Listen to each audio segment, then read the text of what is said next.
Every wise man knows that Mexican women are famous for two things: their beauty and their susceptibility to charm. Watch this. Good evening. Let me guess. You drink tequila. Barman, 2 glasses of talisman.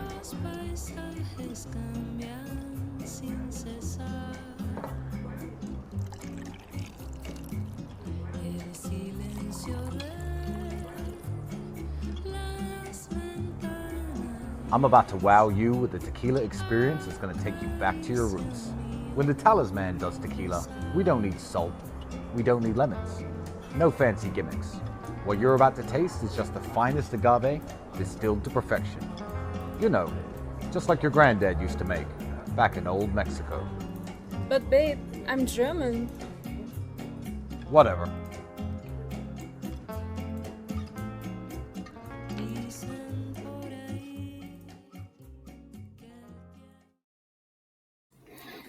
Boom. A lot has happened. Let's get the calendar first. All right. First off, the lovely. It's backwards there. Well, I'll just read it this way. Quote from the Green Hornet: "It's not dying that you need to be afraid of. It's never having lived." And so much happened the first week of July. Obviously, there was the infamous arrest of Glenn Maxwell that happened on July 2nd. That same day, my Patreon was canceled. Obviously, there's Independence Day, Go USA. It's back before they became what they are today. We have some more Epstein news here. It's very hard for me to read. I'm sorry.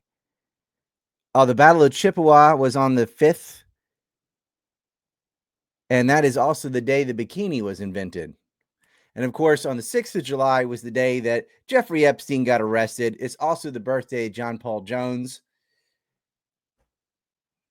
And there's our model for this month. Look at those curves. Hooray. Okay.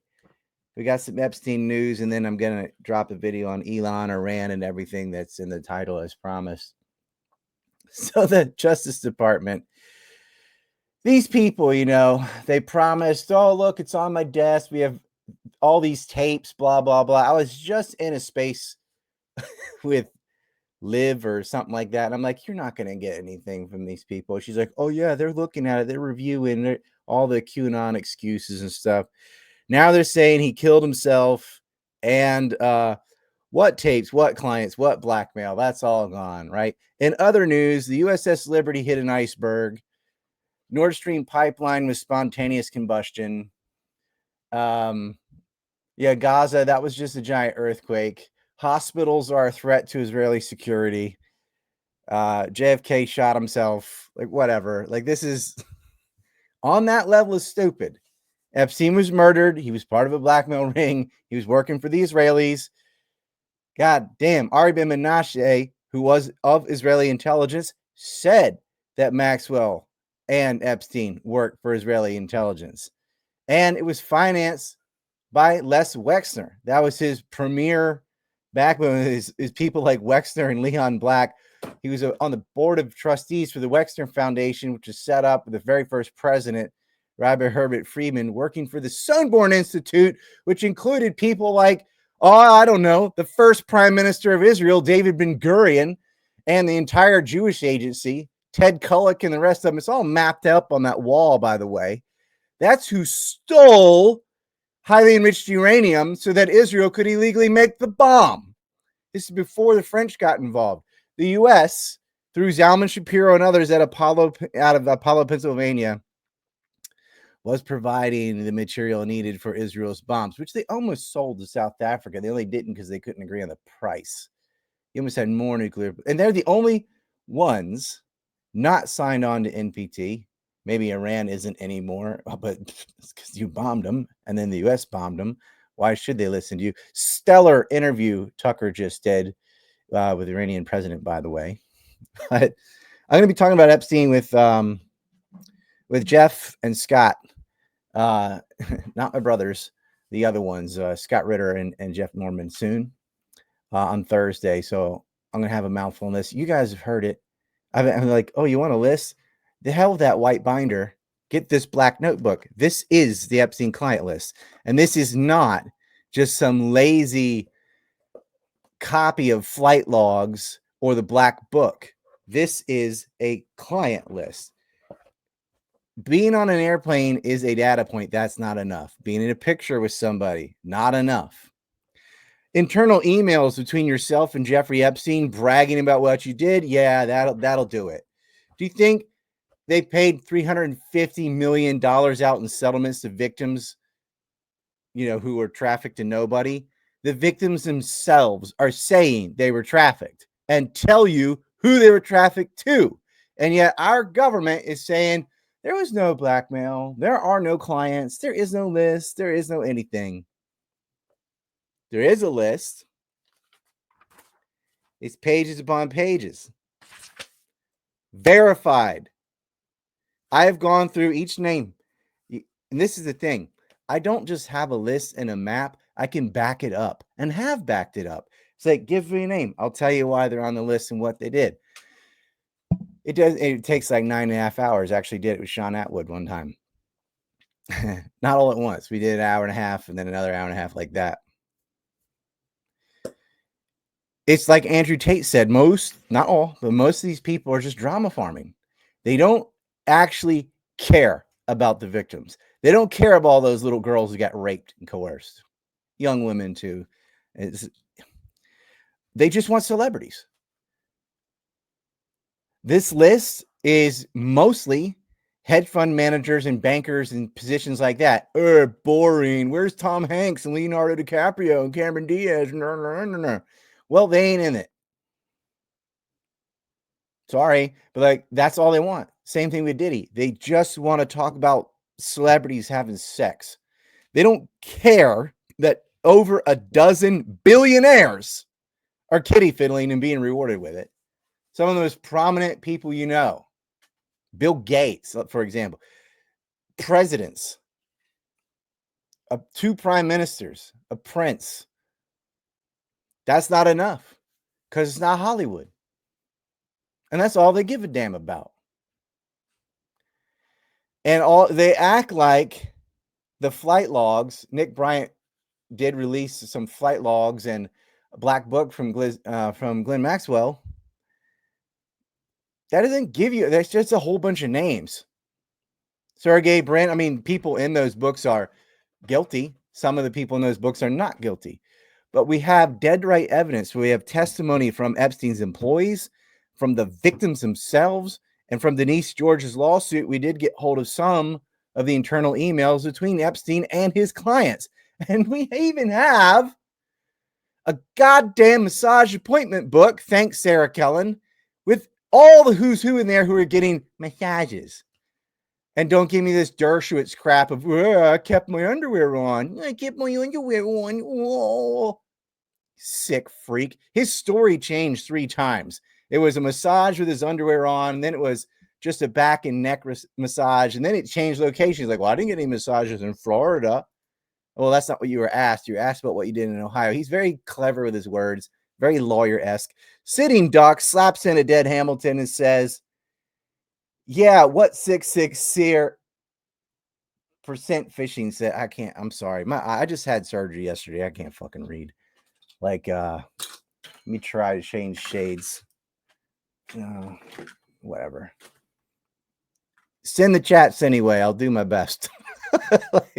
They put this fluorescent dye in my eye before they could do the surgery. And then, of course, that ends up going in both eyes. So everything's super bright. So I got the darkest shades I have, and the screen just looks like a shining light. I don't know. Let's try this. Don't look at my face. Let's try these. Let's see if I'm trying to get that chat again.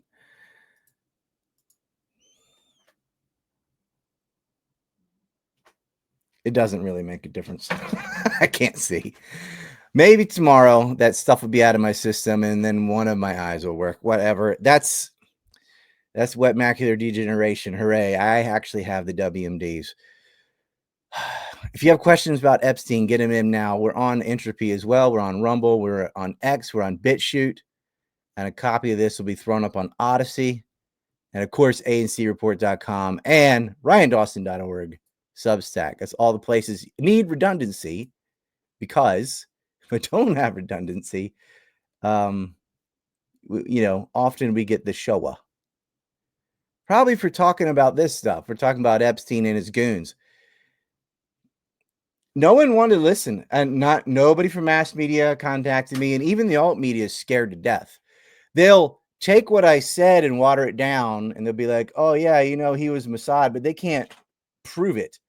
I can. They can give you some names, but they don't really actually know why so-and-so's in the book and what they did and how we know, because they didn't actually do the research. They just heard someone say it. But all of these on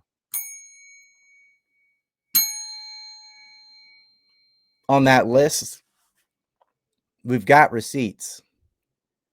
And I'm sitting here going, I can tell you.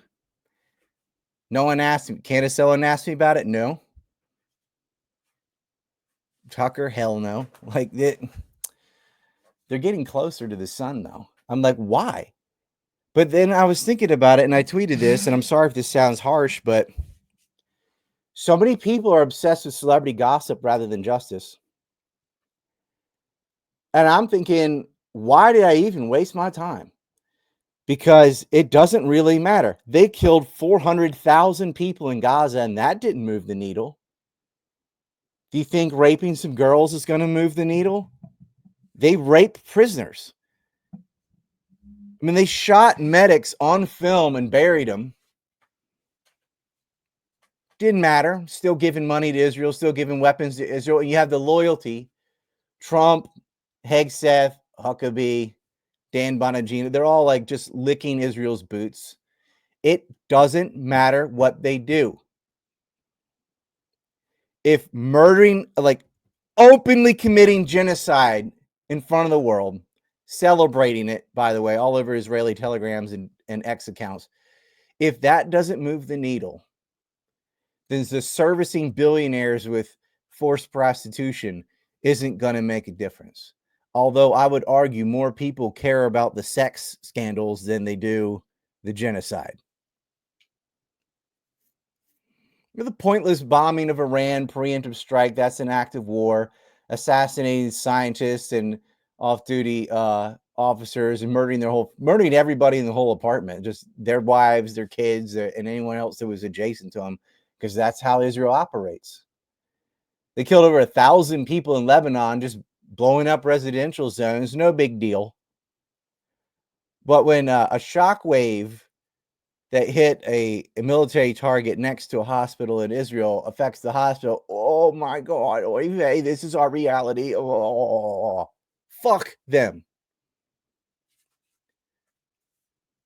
And fuck anyone that asks me if so-and-so celebrity is on the damn list again, like, eat a bowl of dicks. It's on a fucking t-shirt. It's on the map on my wall. I put out just like a meme of the list, of the first page of it anyway, for free on Twitter. And no one acted on any of that information. So why give you the rest of it? It doesn't matter. We are not organized. I'm convinced only people with money matter. They're the only ones that can do anything. So that's why you've got Elon starting this America party. And the first question asked is, what's your stance on Israel? Because if you're not saying fuck Israel, it's just now a three-headed snake. And he's saying he wants to be in the middle. The Asperger's has gotten to him too much. Nobody cares about the middle, dude. Nobody cares. They're not going to balance the budget because they're busy doing Israel's forever wars with these imperial escapades for Zionist-occupied government. That's why you had a war in Iraq. That's why you financed and created ISIS to do a war in Syria. It's why you invaded Libya. It's why you bombed Iran. It's for Israeli interests. And it all culminated from a catalyzing event called September 11th. And they are all over that too. Someone asked me, like, if you would just stop talking about Israel, you wouldn't get banned. I'm like, well, JFK, Israel. RFK, Israel. 9/11, Israel. Iraq War, Israel. All these other wars, it's all Israel. Stealing uranium, building nuclear, well, that's Israel too. Epstein, Israel too. If you don't talk about Israel, you're not talking about anything, because that is the main progenitor behind the most egregious. Even Iran-Contra was partnered with Israel. It all goes back to this demonic cult, because they're the only one that could get away with it. AIPAC spying on the United States over and over again. You know, if China had done that, if Russia, if Iran, if anyone else had acted that way, they never would have made it. But the U.S. will go roll over and give Israel billions of dollars. Billions. Automatically. They're talking about giving them B-2s. Satan Yahoo is in the U.S. with 17 Knesset members right now, basically doing a little shakedown, gets some money and weapons again. Congress probably line up both sides of the road to throw confetti. Here comes the devil. Yay. Because they pay him off. And I'm sad to report, but a lot of these people are child fuckers. That is the state of the world right now. You are run by elitist pedophiles that finance and arm a cult that thinks their founder of their bloodline had a wrestling match with God, and who just then granted them land, and that they have the divine ordained right to murder everyone else off that land, to take it as their own. And then you've got these fund a mental illness Christians that thinks it's their duty to suck the nutsack of the Jews. And of course, Israel calls itself the Jewish state and acts like all their decisions are on behalf of Jews as the people. And you'll get thrown out of college, you'll lose your job, you'll get banned off of all online payment processors online. You have to be self-employed without any e-commerce to be able to speak about these things, as you will get canceled. And a lot of people are afraid even to anonymously say bad things about the apartheid state, because someone will call them names. They'll call you anti-Semitic. Oh my God, he's anti-symmetric. He's anti-schematics. It's not anti-Semitic, and so what? So what if it was? They're murdering babies. What's the greater crime? Gee, I wonder why people hate you. Is it based on your behavior? God is not a real estate agent. Everyone go look up Numbers 31:17. Kill all the boys. And Moses is mad. Why didn't you kill the women? Kill the kids, kill the women, keep the girls, because the girls are virgins. Keep any of those who are untouched and have not laid with a man for yourselves. So basically murder everyone you're not going to rape. Little kids and women. That's Moses talking. I think that was the Mayans or the Medians or somebody. What, they murdered so many groups, I can't even keep track of it. But yeah, go look that up. That's a commandment from like the premier prophet of the Old Testament. Did that ever change with Satan Yahoo? Kill the men, women, and children. You know, spare those you want to rape temporarily, I suppose. They're prison rapists. And the people doing the rape are paraded around on Israeli TV like a bunch of heroes, like they're the champions. They have the right to rape prisoners, because they don't look at them as people. You're goyim. I'm sick of people afraid to call them out on it. Anyway, let's see if there are any questions on Epstein or otherwise. Okay, says fuck Lincoln and fuck Israel. Absolutely. Lincoln destroyed the U.S. He set up the whole interest group lobbying syndicate. Sitting Ducks for 10 says 666 said, fuck Lincoln. I was just agreeing with him. Nice. I didn't see the Sixer thing, but gotcha. If you write a real long word, I won't be able to read it. I know I can see even blurry. I can see fuck Lincoln from the F and the L. I know what's being said. Somebody says it on every stream I do. I'm very proud of that because I haven't even talked about the Civil War in probably 5 or 6 months. But that's where we go. Derek is in Entropy, by the way. Boom. I'll be in here. I'm going to be in that chat, and I'm going to be in the Rumble chat. Here we go. This was a Twitter space from Just Questions Radio, I think it was called. I can't even remember. It starts off with their take on Elon and Thomas Massie, and then I do some pushback and do a Q&A. So please enjoy this, and I'll be around. If there's Shekel chats, I'll pop back in and answer them. By the way, Talisman Tequila, gracious enough to sponsor this. I don't know if he's going to sell any tequila, but if you are a tequila fan, do consider screenshot that or write it down, whatever. You can go there. It's pretty easy to remember, though. It's like Talisman Tequila by Tristan Tate. It's if you type in Talisman Tequila on Google, you can find a couple websites that sell it already, a couple distributors. If you're in the US, maybe in Canada, I'm not sure. You can buy it from wherever, but it'll be on hold until something. But there it is, Talisman Tequila by Tristan Tate. It's good. If you're a tequila drinker, there you go. All right, let's get into it. I don't think that these people have the control that some people think they do. Like I know Elon's not a good person, but like in the sense that he's not a hero. But I do think that he has serious reservations about the deep water that he's in right now, and he may be serious about what he was tweeting about Trump, and he may be serious about backing Massie.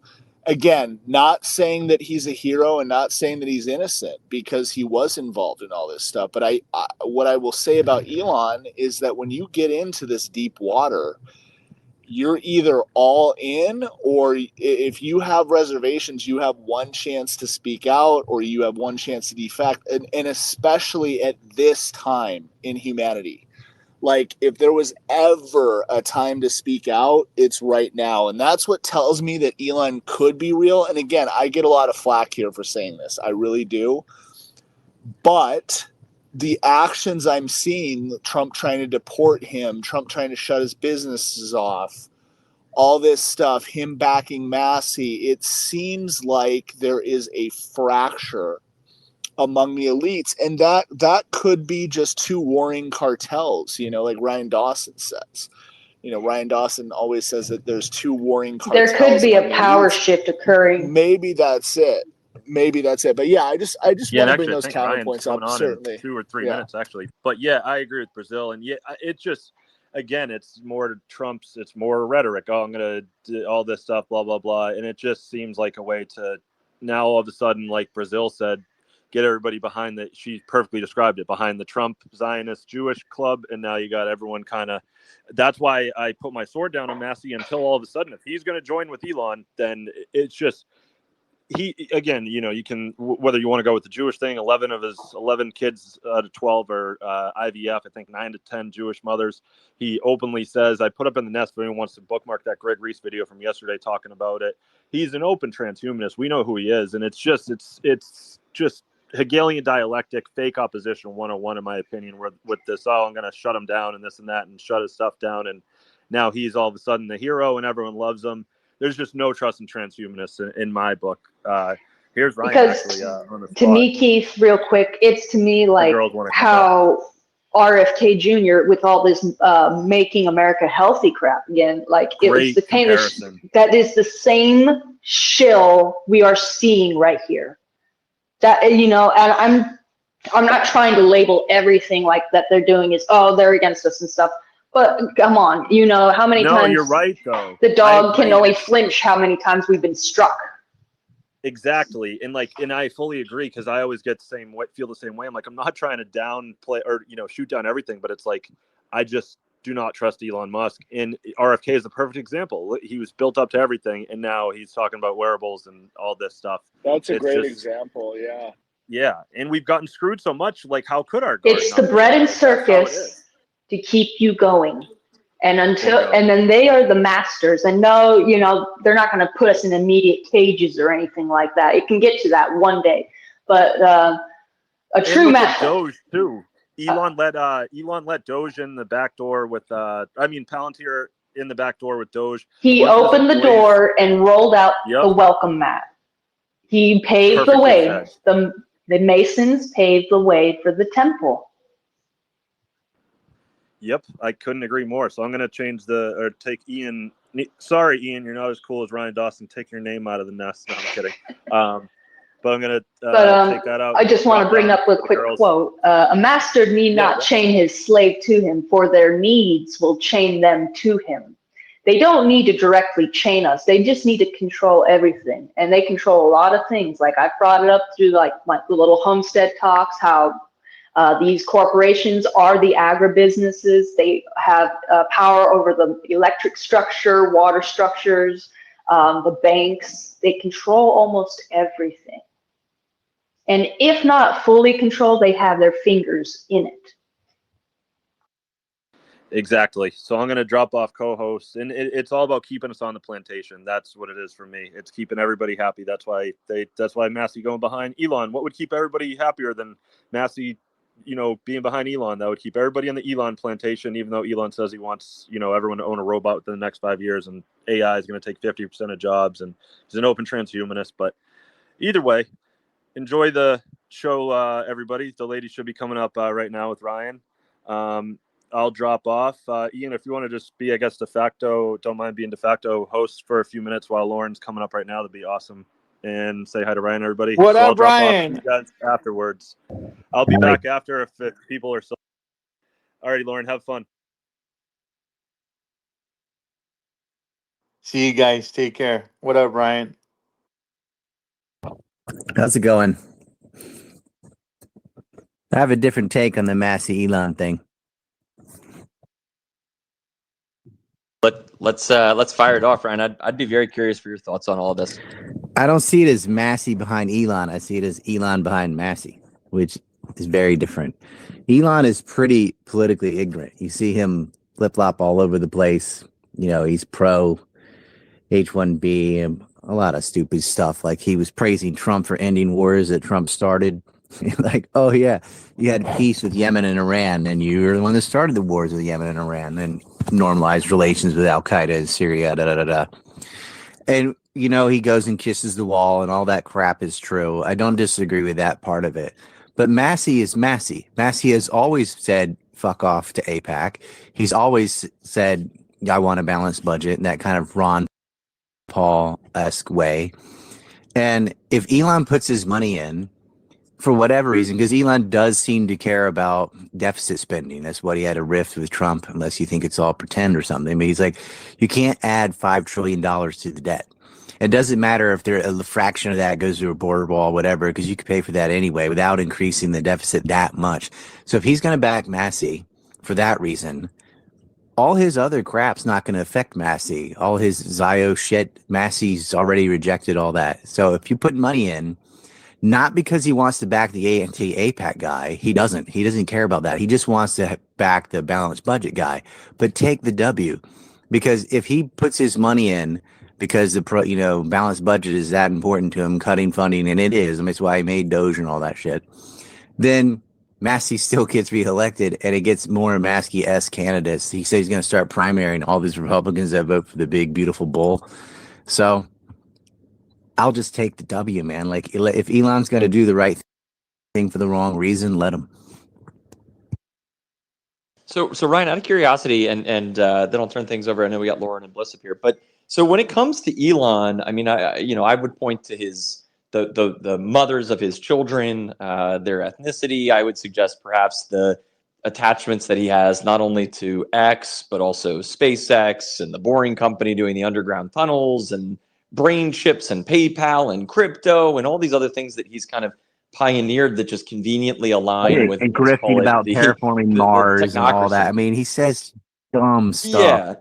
Do you think it's organic and he just stumbled into all those different businesses, or that he's helping to build Big Brother of tomorrow? Like, is he just an ignorant autistic guy who's been incredibly successful, or do you think he's kind of a setup and kind of the the hero that they've given to us to watch all of these things be ushered in for the benefit of the machine? I'd be curious for your thoughts on that, and then I'll turn it over to Lauren. Kind of both, because the hero worship crap, and Trump gets this too, because there are people who either they're almost like on autopilot, they follow everything, or they anti-follow everything based on his personality. That's with Trump or Elon. Like there's a lot of like Elon fanboys who, because psychologically they need a hero and they don't have one. And so whether they make Trump into the hero that he isn't, or they make Elon into the hero he isn't, is a little bit on them. Like the QAnon people, like, oh, just trust the 56-degree chess plan, blah blah blah.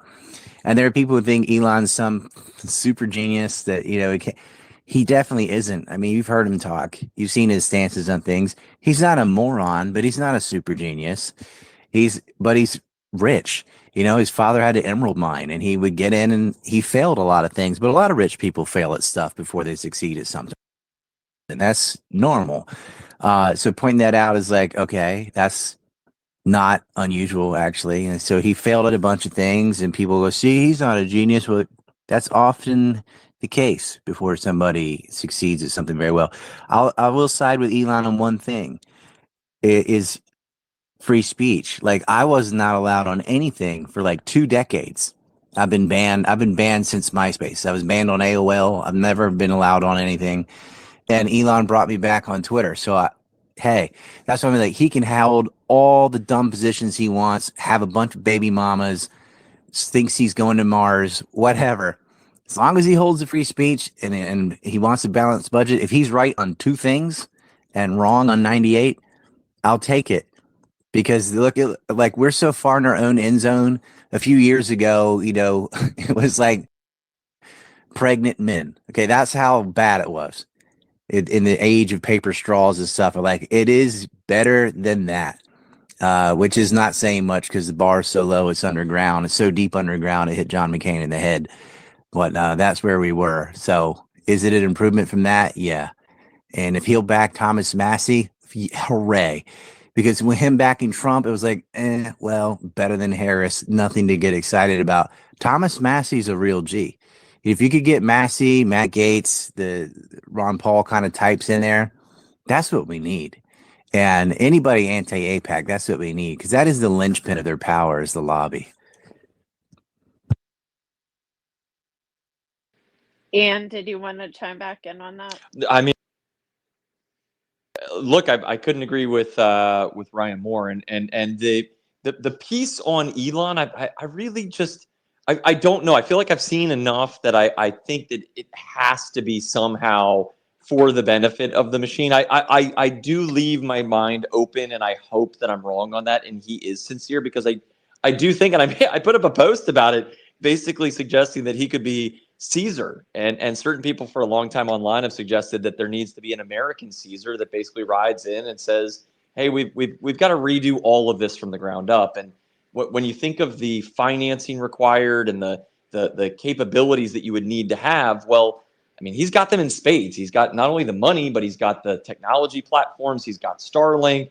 I mean, if he were sincere, he could, I suppose, he could have Twitter run in a way that was essentially unobstructed by almost anybody on an internet platform that basically can't be stopped by anybody or essentially anything. But then I do look around, and I mean, hell, even the most recent head of product that he just put in place for X, and I did a search on the guy, and I was like, "There's no way it's." Oh yeah, he's also a Jew, and so I hope that Ryan's right, but either way. But isn't that how it already was with Yoel Roth and the old Twitter? 100%. You know what I mean? Like, they already had that, so they don't need to spend all this money to replace something and make it exactly how it was.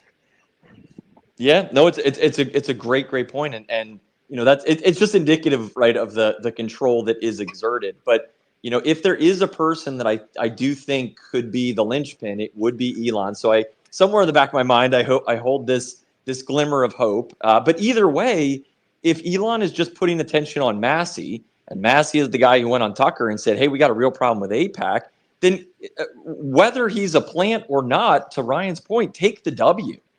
right? And I do think that and he's our not side, backing Massie because he's anti-APAC. He's backing Massie because he's against like government waste. Exactly, and so it's kind of the broken clock, right? That it's correct twice a day, and in this scenario, to your point earlier, like let's take the W, because if he's lifting up Massie, even if it's for the wrong reason, then we get the right causes noted, I suppose. And so it's like any Trump way we can move the ball forward, going after U.S. aid. Trump went after U.S. aid because U.S. aid attacked him, but we all benefited from him gutting U.S. aid. So I'm just like, yeah, great.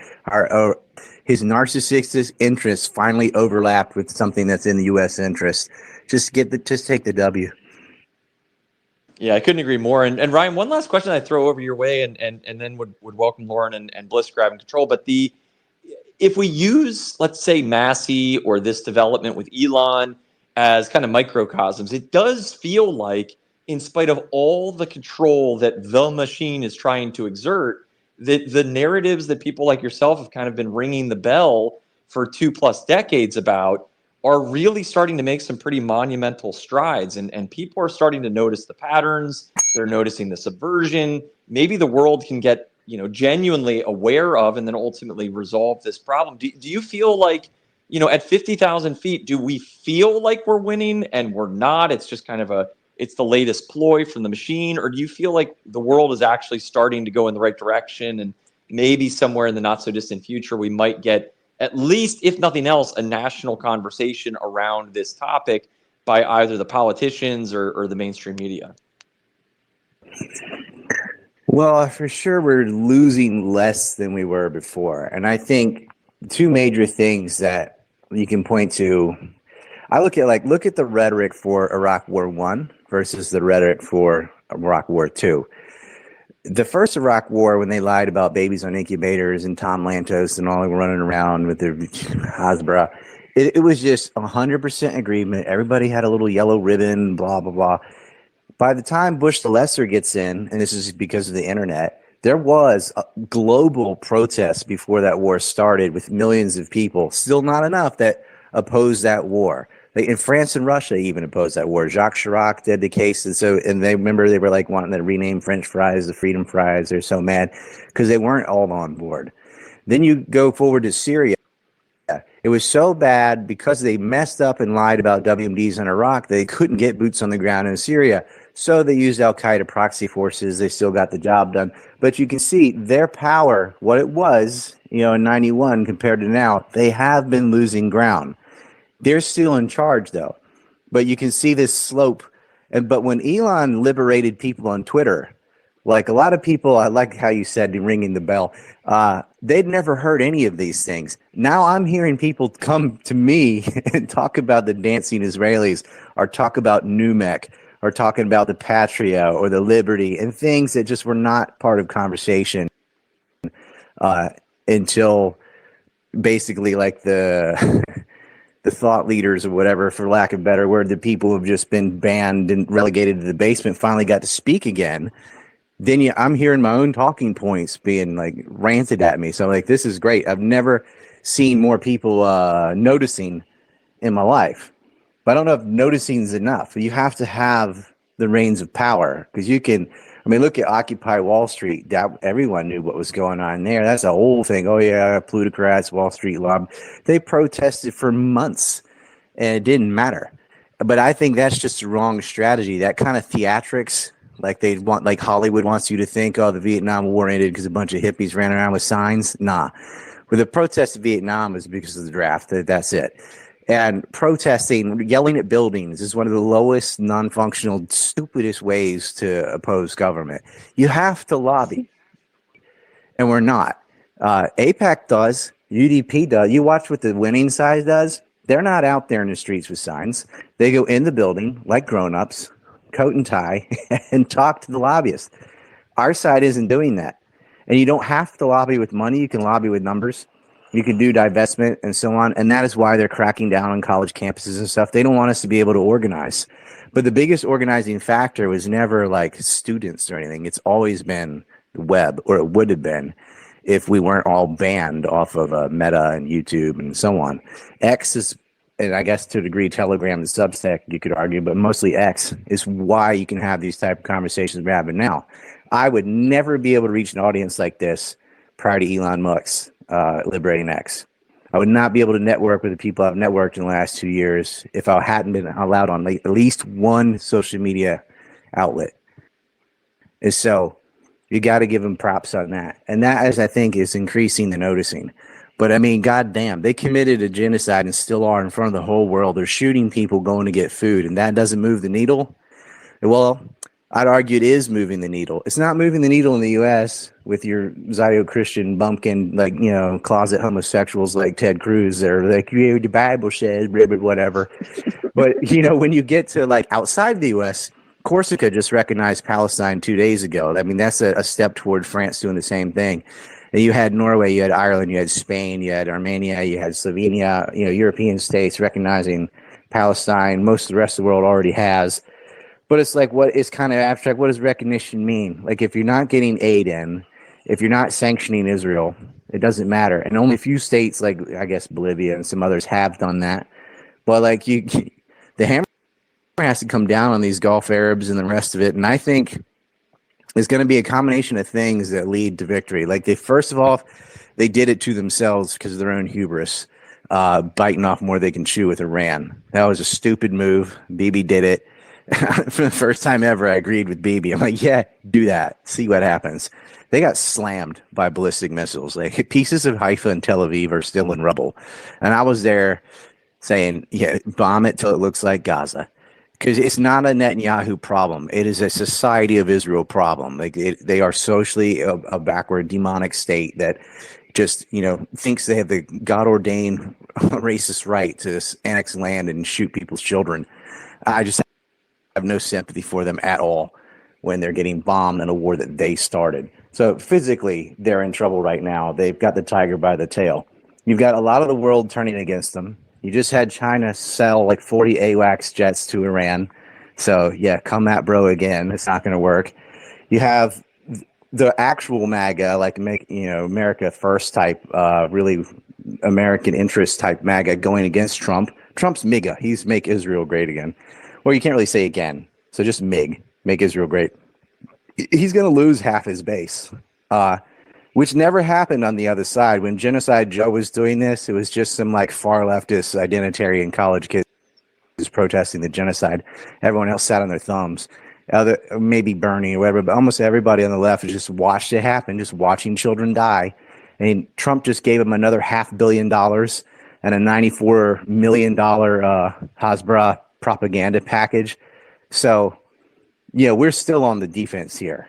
Like, getting people woke on Twitter, like, I shouldn't say woke, that's the wrong, that has a different meaning now, but awakened or whatever, just isn't enough. You have to have, you have to be proactive. We need to organize and get in and lobby. And I think backing people, the few people we have that already have political power, like Thomas Massie, is the way to go. Like, that is the wedge. That is the thorn in the side, I guess, of the giant or the lion or whatever analogy you want. That has to grow. We need more Masky-esque things. It has to be like, if you support Israel, you lose. And all we need is money. Because unfortunately, people are like, why are we all like competing over money for interest groups? That's not how it should be. I'm like, yeah, it's not how it should be, but that's how it is. They pay for candidates. We have to pay for candidates. And if a whale like Elon put his money behind people for the pro-budget issue or whatever is his pet thing, fine. You know, primary them and get in. We have like Marjorie Taylor Greene, Tucker, Massie, Bannon, some of like a lot of Trump's big supporters in the past have been like, nah, we're not into this war with Iran. Why are you doing everything for Israel? They see it and people see it. So we have to keep pushing there. Ryan, I don't mean to interrupt you. I don't know if you know this yet, but Tucker promotes the Unplugged Up phone by Eric Prince, and it was developed by IDF Intelligence. So if anyone has an unplugged phone, you might want to bury it. Tucker used to be of the bomb Iran camp. Like, he was totally, when he was on, what was it called? Crossfire? Which one? Crosstalk is Peter Lavelle. Crossfire. Yeah, Crossfire. He was like a bomb Iran guy. Like, it was just like, Robert Novak was like the only Republican that was anti-war and against that. He was on that show too prior, and he got replaced by Tucker. But it's funny, like, as soon as Tucker started to drift on things like Jan 6 and the COVID hysteria and all, they fired him. And he had the highest rated news show, not only on Fox, but period. And they still got rid of him, just like they got rid of Judge Napolitano, which lets you know this isn't all about profiteering and money. This is about ideology. This is about power. They will lose money to keep the narrative. So just another thing to keep in mind with Tucker, he's a big opponent with being against the vaccines and whatnot. However, he also promotes Levels, which is a biometric data tracking software run by Casey Means, who was the Surgeon General appointee or nominee. I don't know if she got through or not. Her brother's Callie Means. Those are the Council on Foreign Relations folks that are puppeteering RFK. That's why he's totally switches. Yeah, I don't even think Tucker's anti-vaccine. He's just like anti not being allowed to question the vaccines. But that's still further along than most. Yeah, well, he's selling an IDF spy phone and biometric data tracking. So you could just say phone. Look, they have your data. I love these people. Like, I'm off the grid. I'm like, do you have a cell phone? Like, you're on the grid. Right, but you remember the NSA shares everything it has with Israel. I mean, Snowden revealed that. So did Bradley Manning. Same thing. They said, yeah, Israel gets it all. The NSO was made out of what they stole from the Pentagon. That's what Epstein was doing, spying on U.S. science and technology. It's well known. They like a lot of these people suck on a lot of issues, but I'm just focusing on the few things they're good on. Tucker is way better than a Lindsey Graham or a any of the Lindsey Graham drinks bottled water with both hands. If you know what I'm saying. These guys, he's way better. And Trump is a narcissist. Like, no one's going to argue. No, he's not. Yeah, he is. And losing that fan base, and Elon too, he wants to be loved. Like, he wants to be based. He wants to like the crowd to like him or whatever. He's whatever Spurg. And so losing those voices, the Candace Owens, especially Tucker to a degree, like a lot of people of the MAGA base are no longer in the MAGA base. They're still put America first, like American national interest, but they see it. They're like, look, it's first compared to what? Second, last? Like, well, who is first then? Well, it's Israel, of course. Like, every time we were doing a war against 2 hour detriment, like, you're pissed about the deficit, Elon? Well, $6 trillion of that went on a useless war in Iraq. And then, more on Afghanistan.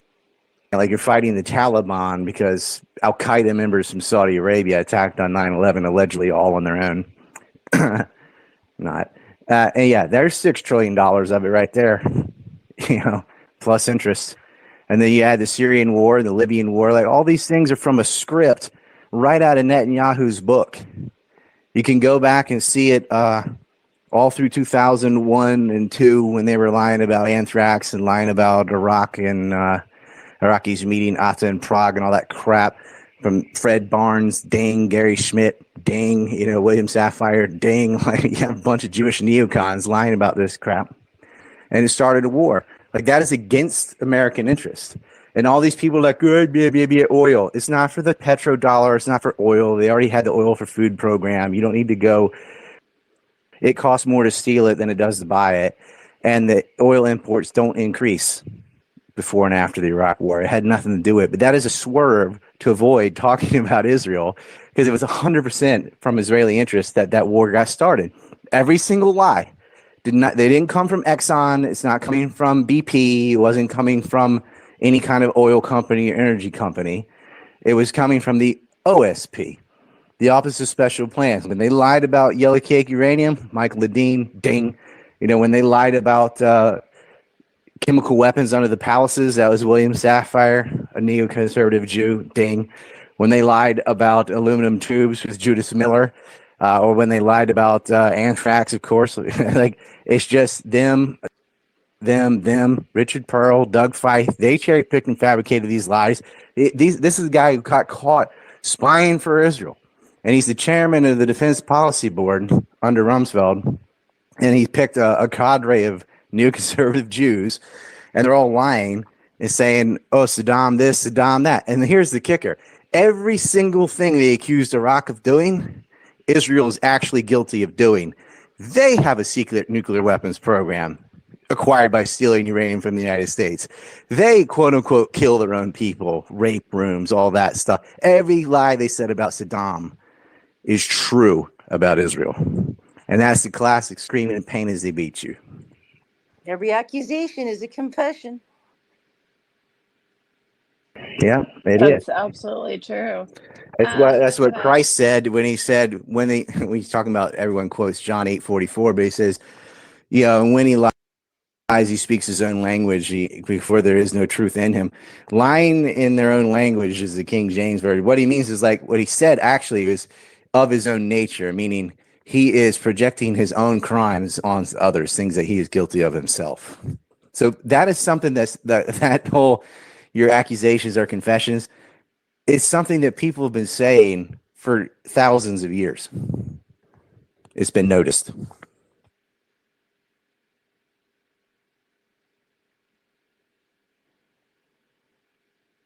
Speaking of which, Ryan, wouldn't you say that all wars are Jewish wars? We've been led to believe that all wars are bankers' wars, but everything leads to Israel. And I really enjoyed watching your documentary today. Jewish bankers. Yeah, which bankers? Well, not all wars, but the recent wars have been for Israeli interests, which is, they call themselves the Jewish state. So, I know there are factions of Jews that oppose it outside of Israel and in, but the majority of Israelis, and I mean over a super majority of Israelis, do support ethnic cleansing. Like, it is a lunatic state. Finkelstein is right about it. And they use religion as a vehicle to get support from Christian Zionists who are like, but God gave them that land. It's not colonization. It's a return from thousands of years ago. They got to come, little Mordecai or no, like Rebecca with blue eyes from Romania that's wearing suntan lotion, thinks she's indigenous to the desert and gets to have, Ahmed's living room. Or some guy from Brooklyn gets to come move in and just say, yeah, this is my house ordained by the creator of everything wants me to have your kitchen. Like, it's so ridiculous. Yeah. And Ryan, I just want to thank you so much for taking the time out of your busy day, and good morning over there. And for those of you who haven't seen his documentary, I highly recommend it. I think it's posted up in the Nest. It's how Israel sold the bomb and killed JFK. I can put it in the Nest for you, Leslie. Yeah, it was fabulous, Ryan. I'm just, your production is incredible. You must have a team, and I can't imagine how many hours you spent on that. I had a team for that one. That, a lot of the NUMEC research, and I put these people in the film, but Roger Mattson and Grant F. Smith wrote books about a portion of, that film goes into a lot of things. Like, they're not talking about JFK, they weren't talking about Epstein, but as far as about Lakim and about Hank Greenspun and Jewish organized crime and stealing highly enriched uranium, like, people have been trying to get this story out. I remember going to lectures at the Washington Press Club. I flew there from Japan, and this maybe 150 people in the room, I'm like, this needs to get out. And that's why I decided to make a film. I said, they accused Iraq of constituting a nuclear weapons program and yellow cake uranium from Niger. Then for over 20 years, they've been saying Iran is, 5 minutes away from a bomb or 6 months away from a bomb. And I'm like, they have the bomb. And they had it. And it really ties into Epstein too, because Robert Maxwell is the one that helped. He was the informant that put Mordecai Vanunu in prison, and Mordecai Vanunu was a whistleblower on the nukes. He took pictures of the warheads. He's converted to Christianity, moved to Australia, and they caught him, threw him in jail. Well, that's Glenn Maxwell's father was the informant. And what you have to understand is Israel has informants at all these media agencies. They learn that quick, especially the Washington Post. Like, it's basically Mossad Central. They have people there to cover stories or to do damage control, or to, the editors will never let them see the light of day, and to punish journalists. Like, that's how it works. Israel 100% stole highly enriched uranium out of Apollo, Pennsylvania. They tested the flora and fauna around Dimona and found 97% highly enriched uranium, which only existed in the Nautilus program for American nuclear submarines. which, Zalman Shapiro and that gang were making. The Israelis stole it. And James Angleton allowed it. He was the head of counterintelligence in the CIA, and him and Ted Shackley are the ones that set up the Kennedy assassination. But what I was doing in that film is mostly on how they stole the bomb, and then on why they had to get rid of Kennedy. I did not get into how, because I've done that in other films. But yeah, that one's up as a pinned tweet right now. If anyone hasn't seen it, go bookmark it or favorite it or whatever. Yeah, it's an awesome film, Ryan. And when I was watching it, I was amazed at the connections that all these Jews had together. Like, I mean, from the mob to the Epsteins to the Shapiros to the head of the CIA. I mean, it just goes on and on and on. And it's an endless, like, just web of deception and corruption. And it's incredibly fascinating to watch. And well, it's Lyndon Johnson that gives us the liberty. He said, I want that damn boat sunk to the bottom of the ocean, and put a gag order on the survivors. Yeah. His aunt was Jewish. He was, like LBJ is the most Zionist president, rivaled only possibly by Trump right now. Like, I don't think Trump's on Lyndon Johnson level, but he'd be number 2. Well, I think LBJ was one of the worst presidents we've had. I mean, he signed the Civil Rights Act of 1964. And if you think about it, that's when shit started going downhill. Well, he did a lot of stupid stuff. And, he didn't reverse Kennedy's policies on Nam or anything else. The only one thing he 180'd on was the Israel policy. Both Kennedys supported right of return. They supported registering the ZOA, which became Zionist American Council, became Zionist Organization of America, and then becomes AIPAC. It's all the same organization. They're going to register it under FARA, which it should be, which Tucker is kind of pushing right now. It's like, why aren't they registered as a foreign agent? He said that in his interview with that closet homosexual Ted Cruz. And so, like, I know Tucker's got a bunch of dumb opinions about I don't care. Like, if you fix that, if you could fix the self-licking ice cream cone from AIPAC, everything comes undone. And Kennedy was threatening that. So you had right of return, registering their unregistered foreign lobby under FARA, so you could reduce their influence, and inspecting Dimona and letting the world know they had nukes, which would have led to, oh, how'd you get those? Oh, you stole them from the United States. That would have been it. They saw it as an existential threat to Israel. Ben Gurion even resigned to create a moratorium, and a month later, Kennedy was dead. Yeah. And people shot him. And then you have RFK, who was assassinated too. Do you think that has ties to that? Yeah, because he had won the California primary, and it was Nixon did not want to lose to another Kennedy again. And it was clear, like, he had very high probability of becoming president, which would mean he could he could investigate his brother's death. They don't want that. And all the things I just said, because he was even more fervent on the right of return.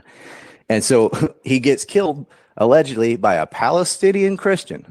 A little on the nose. Wow. And you know what I found? He was actually killed by Thane Caesar, hired by John Alessio and that syndicate out of the well, I've explained all that before, but like those files came out right before the Iran war. And it was like, I'm like, here it is. They're admitting 13 shots, and it doesn't matter. You can't shoot 13 times with an 8-shot revolver, by the way. And it doesn't matter. It's like the public, it's almost like it has to be on TV or it didn't happen. That's how they think. Right. And you know what I found was really interesting in the documentary is that after, I think it was Kennedy was assassinated, Hoover did a complete 180 because people had information on him. Yeah, he was having a relationship with Clyde Tolson and Frank Costello and Meyer Lansky.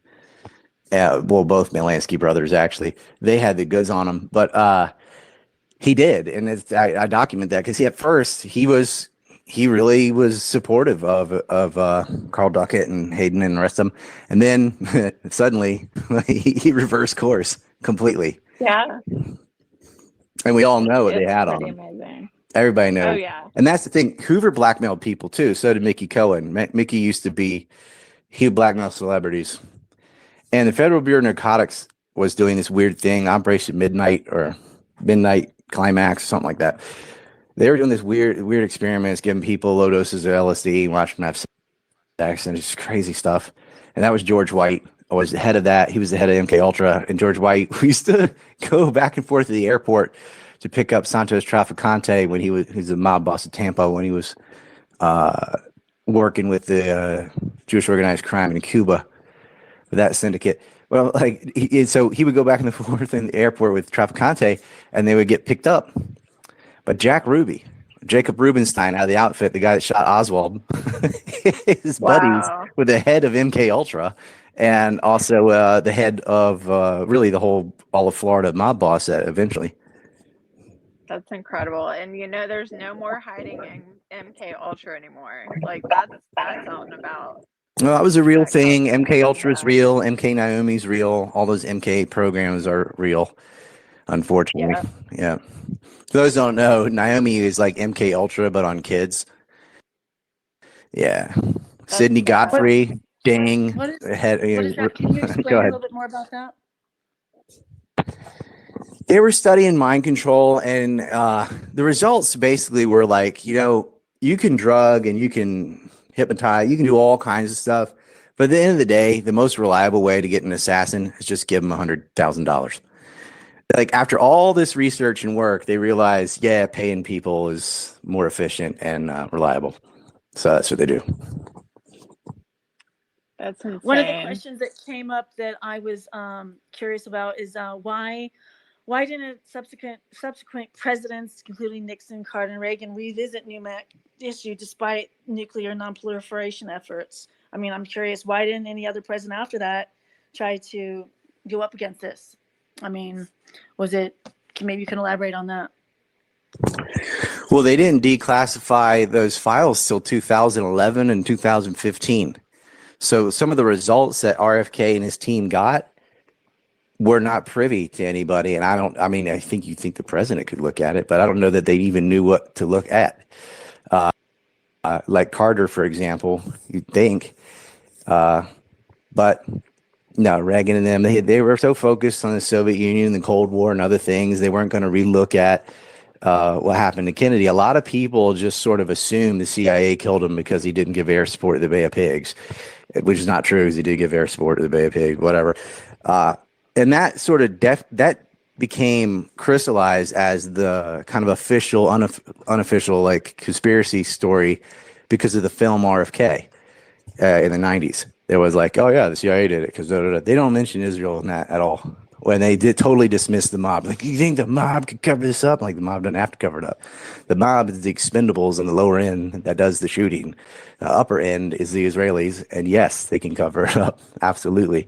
But you wonder about that. But subsequent presidents, like, none of them really challenged Israel's occupation of Palestine or anything else Israel's ever done. With the exception, I guess Reagan did pull out of Lebanon, which was the right move. And man, they grilled him on that too. So it's such a sensitive thing, because if you really start digging it, like, they were laundering money through Holocaust charities, and you just couldn't touch that back then. That was career suicide to accuse a Holocaust charity of laundering money for illegal activity, but they were, but right after the Holocaust, you can't go after a Holocaust charity. They just, especially like the media, just, you're not going to get to say your side of things. But yeah, it is something. But those files were kept on record, and they did come out from FOIA requests, so the public did get them, and it still didn't matter. Like, we have all this information right now. That's why I made a film about it, and it's like 2.5 million to almost 3 million people have seen it. Well, those are impressions, so let's just say 1 million saw it. Still, and what can we do? They stole the bomb. They accused everyone else of having one when they got it, and they took it from us. Like, Jonathan Pollard got pardoned. He gave the first strike plans of the U.S. first strike plans on the Soviet Union to the Soviet Union. Now, what do you think they got in exchange for that? They wouldn't just give that away. No. Well, he was the number one spy, and then he was relieved, and he went back to Israel, right? And he was greeted with a celebration. That's what I got. Well, his handler, Raphael Aton, was partners with Zalman Shapiro. So, like, it goes back to Numek again. It's all one big circle. I'm gonna hop to some hands real quick. Ryan Mythos, do you want to hop in, and then Mud and Brian? No, thank you very much, and thanks for giving me a chance to talk to Ryan here. I consider him maybe the top guy on Israel. I've listened to you several times. Give your pitch, Ryan. It's exceptional. Your detail. The thing that was crossing my mind here is how much information we now have on these guys.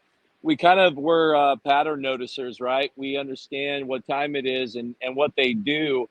I wanted to get your take with all we know about what Israel has been doing recently. Everything from their relationship with us. I don't know if Donald Trump is an X factor at all. I'd be open to hearing, but what I'm wondering is if you have a strong take on the outcomes here, because Israel kind of functions on just a few, main, operations. And so, do you have a take on what the outcome was? That honking too loud? Just a little bit, Mythos. Yeah, they all of a sudden. I'm in a parking lot at In-N-Out Burger. All of a sudden, car next to me is just like alarms going off. I'm sorry about that, guys. But yeah, I just wanted to see if Ryan had a take on the outcome here on this current scenario. What's your top prognosis? I don't see the ceasefire holding. I don't think anybody does. I haven't seen any serious analysts go, oh, yeah, that's it. Yeah. I know Trump wants the Nobel Peace Prize because Obama got one, so he has to get one.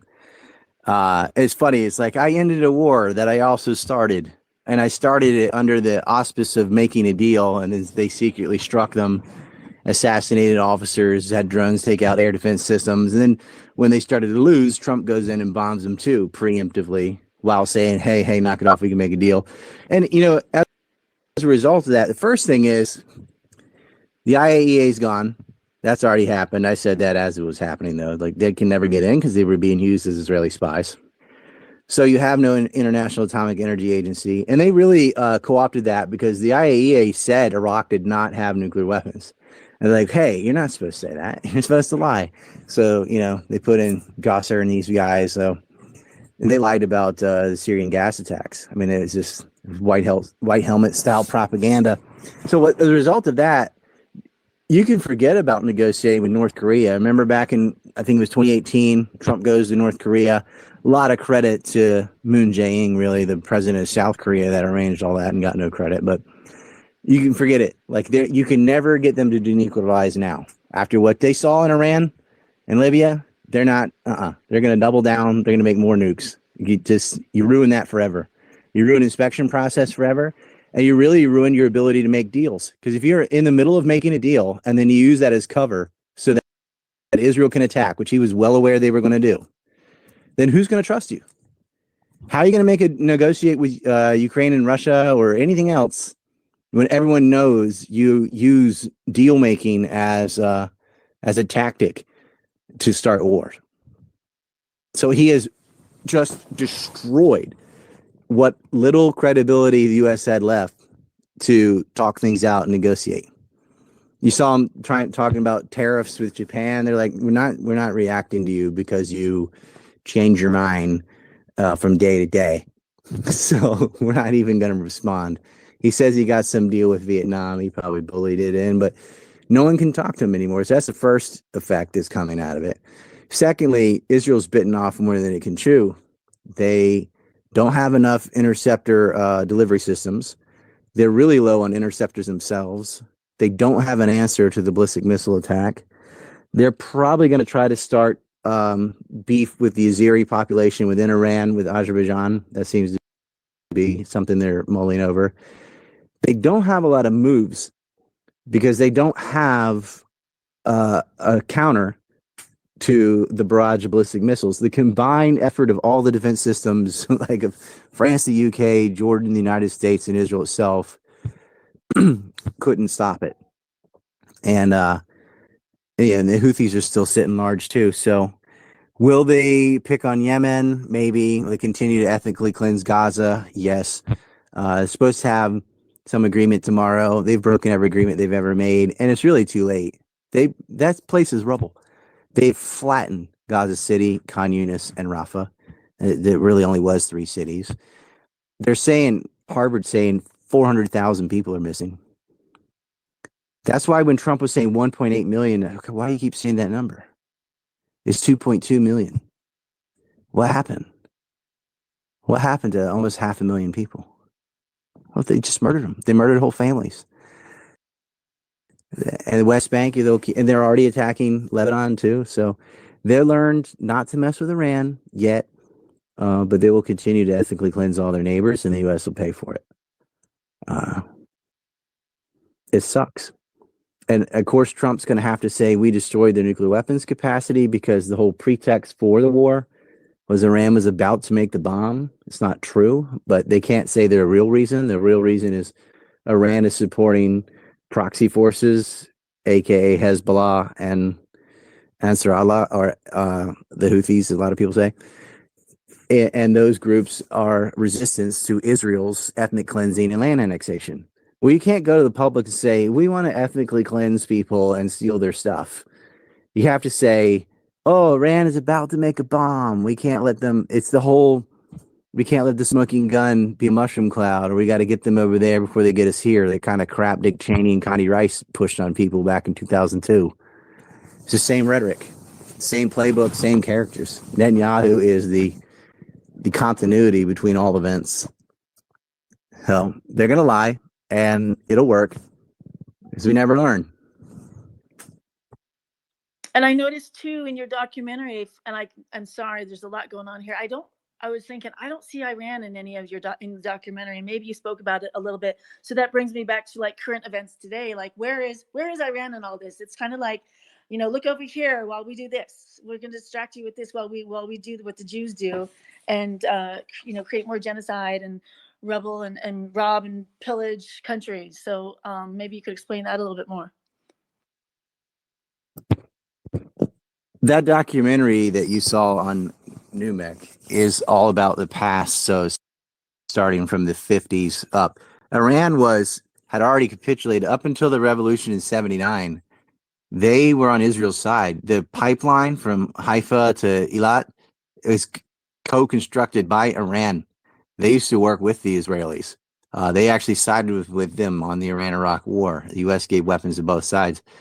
Because they were trying to get their faction back in charge that had been overthrown in 79. So I'm not mentioning Iran in that movie because prior to 79, they were not a target. They were already compromised. After the revolution, it's really Iran and Shia all over the world, minus Azerbaijan, that have resisted Israel's regional ambitions. The Sunni Gulf Arabs, Al-Qaeda, ISIS, all that, that's all them. They're partners in this crime. They're partners in it. They don't care about Palestine. Their populations might, but their leadership doesn't care. They didn't care about toppling Syria. They aided the other side. They didn't care about Lebanon. They aided the other side. Sunni Muslims killed more Shia Muslims than the Zionists did. Now, Israel would bomb Syria too, but their entire ground force, financed and armed by the West and the Gulf. The only real resistance was Iran. It's the Shia Muslims that are opposed to Zionism. These Gulf Arab Sunnis lick their boots. Dubai is just the Las Vegas of the Middle East. It is just a debaucherous whorehouse. It's not a religious place. Let's put it that way. Their real religion is money. And they've been, partners in it. They sponsor, the UAE sponsors the civil war in Sudan. Haiti, resistance forces is what he calls them. I mean, you can get into the diamond market too, right? When you talk about diamonds, right? In Sudan it's gold, but yeah, over with M23 in the Congo, it's diamonds and cobalt and other resources. But in Sudan, it's the gold market, 94% of which ends up in the UAE in bank accounts, in UAE banks, from Haiti and from Hamidi and his family members. leader RSF. So that, I mean, Saudi Arabia sponsors Boko Haram, Al Shabaab, ISIS, like that, and they had that huge proxy war in Yemen when they were starving to death. Oman too. They put 100% tariff on Yemen. So Ryan, you know, who made Hamas? Can you explain that maybe to the people? Well, okay, so prior to, I love where they're like, we're just responding to Hamas. Hamas didn't exist for the first 37 years of occupation. Like Hamas as a response to nothing else working. The PLO and the secular groups and Fatah were the opposition to Israel, and Hamas was like that. It doesn't work. We have to be violent. And Israel actually preferred this and help. Hamas is organic, and they were a response to Israeli aggression, annexation, killing, shooting, everything they've been doing. But they got their prominence because they were covertly supported. Hillary Clinton even praised, like, "Oh, look, let's have elections." Then they elect Hamas, and she's like, "Whoa, wait." But that is what they wanted. They wanted someone that they could point to and say, "See, you can't negotiate with these people," and they fire rockets at us, and it justifies in their heads Israel's aggression on Palestine. They did not want the PLO, and they actually helped finance Hamas. They gave them money. But then when Hamas started building hospitals and infrastructure, the Israelis would go and blow it up. And everyone's like, why did Hamas take all this money and spend it on tunnels and rockets and this and that? Like, well, they didn't. It was, you have to go through cast lead, right? First, they hit them in 06, 08. Operation Cast Lead, what did they do? They blew up hospitals. They blew up AP buildings. They blew up Gaza University. They're hitting infrastructure. What happens in Pillar of Defense? Same thing. 2012 to 14, they go in and they blow up all their infrastructure. What happens with Protective Edge? Same thing. They went in and blew up all their infrastructure. What happened in the 2021 crisis? Israel goes in, mows lawn, kills a bunch of Palestinians, blows up university, blows up media outlets, blows up water treatment facilities, farms, those kind of things. It's not Hamas. Hamas is a pretext. They come in and destroy. So finally, Hamas is like, we take the money, we do things for our people, and Israel blows them up. So after 2021, after 4 incursions in a row, plus the March for Peace, 2018-19, where they would go unarmed up to the wall protesting, and Israeli snipers would just shoot people every Friday. And I mean, like thousands of people got kneecapped, and there's no reporting because this is back when Twitter was completely Zog, and so was everything else. So you could not get these stories out. It was so dark, like back then, it didn't matter. You got all these people in wheelchairs and stuff, but sometimes they just shoot them in the head and kill them, but they like to maim them, see how many they could do. And at the same time, kept building settlements, kept taking more land from the West Bank. They put people in cages in Hebron, built fences around them. Like they threw their trash down on them. It's disgusting. And they were just like wallowing, lingering in silent death. And so October 7th was inevitable because they had tried everything else. But even though Hamas was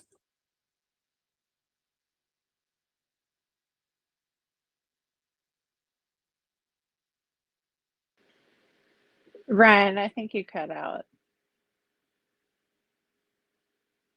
We'll bring him back up just a second. Hang on. Okay.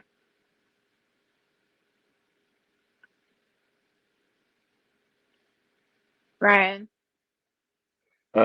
Canadian says he's in the tunnels too. People keep saying they're getting kicked. This is Elon's wonderful app. Before we had nothing. So like at least I have something to complain about. That's and true. that, I'll say this too to younger people. There prior to the internet, like you didn't even have something to get banned from. Like you just didn't have a voice. And that was one of the most frustrating things. Gulf War I.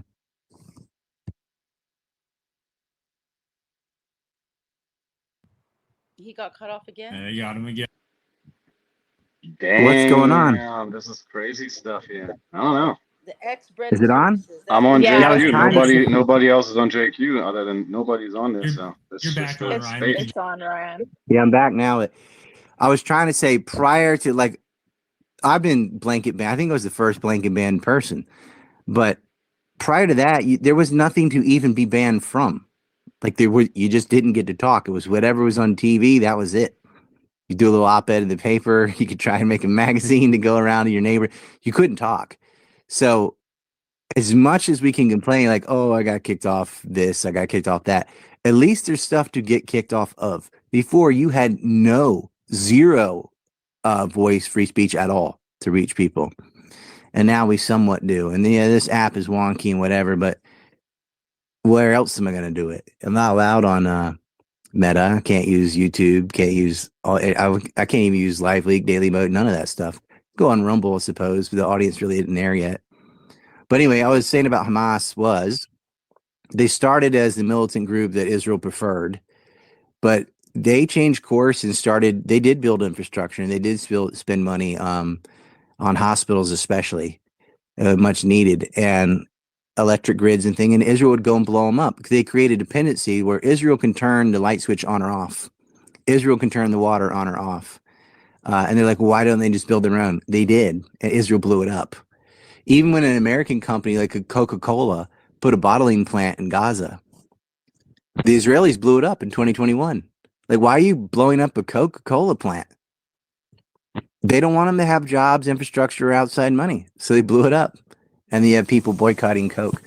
Like, you guys are dumb. But so when Hamas, acted the way everyone said, why don't they do this? Why don't they do that? Well, Israel would just destroy anything they built. And so they decided the only way to deal with all this violence is violence. Because they had done everything. They had accepted things. And don't give me this generous offer crap that Clinton made. That was not a generous offer at all. It's like, here, you can have 2% of your land back, but none of the hills and none of the aquifers and nothing of value. It's just signing away. It's Manifest Destiny 2.0. And the way Trump's talking, it's like another Trail of Tears. Like, we'll just put them somewhere else. Maybe Egypt or Jordan, who already has millions of Palestinian refugees. They're like, yeah, just get the rest of them in there. It's insane. But they feel like they're entitled to the land by Yahweh, Satan. They think they're entitled to the land. But they did finance Hamas, and Israel helped put them in power. And it didn't matter. They're like, you're going to act like this. And they didn't. And they're like, well, we'll provoke you. And they still didn't. And they just kept killing. They had killed 233 Palestinians in 2023 prior to October 7th. Not one of those deaths were in mass media or American news. Not one. They had flooded Al-Aqsa Mosque on October 5th and 6th, doing Jewish rituals in a Muslim holy site. And the operation is called Al-Aqsa Flood after that event. Like, that desecration of a holy site is kind of what tipped them, I honestly think Israel let it happen, though. Like, really, you have satellite surveillance, a wall, guns pointed at them, AI, all this stuff, and you can't spot paraglider going over the fence. Like, you have Iron Dome and all. They can smack missiles sometimes out of the air, but you can't spot a paraglider.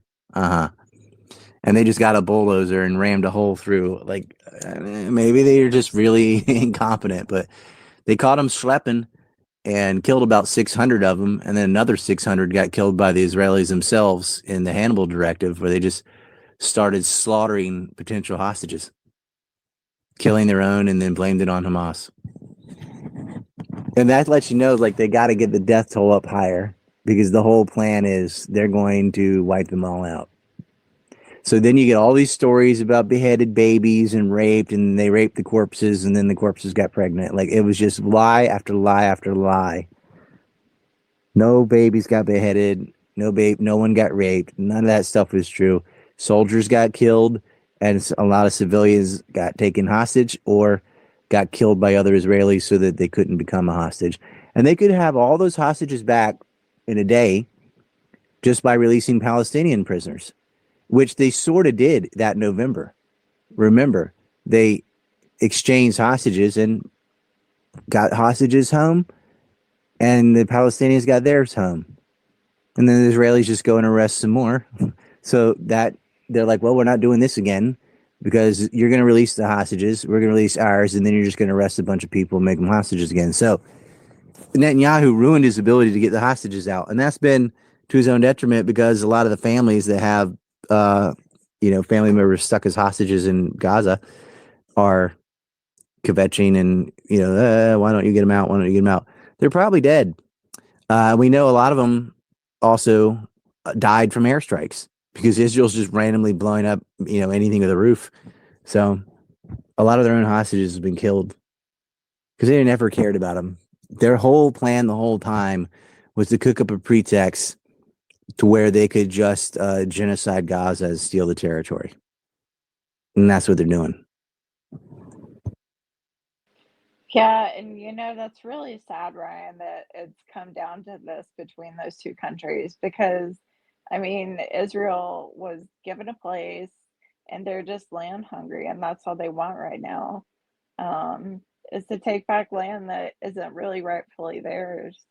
And they're killing people for no real reason.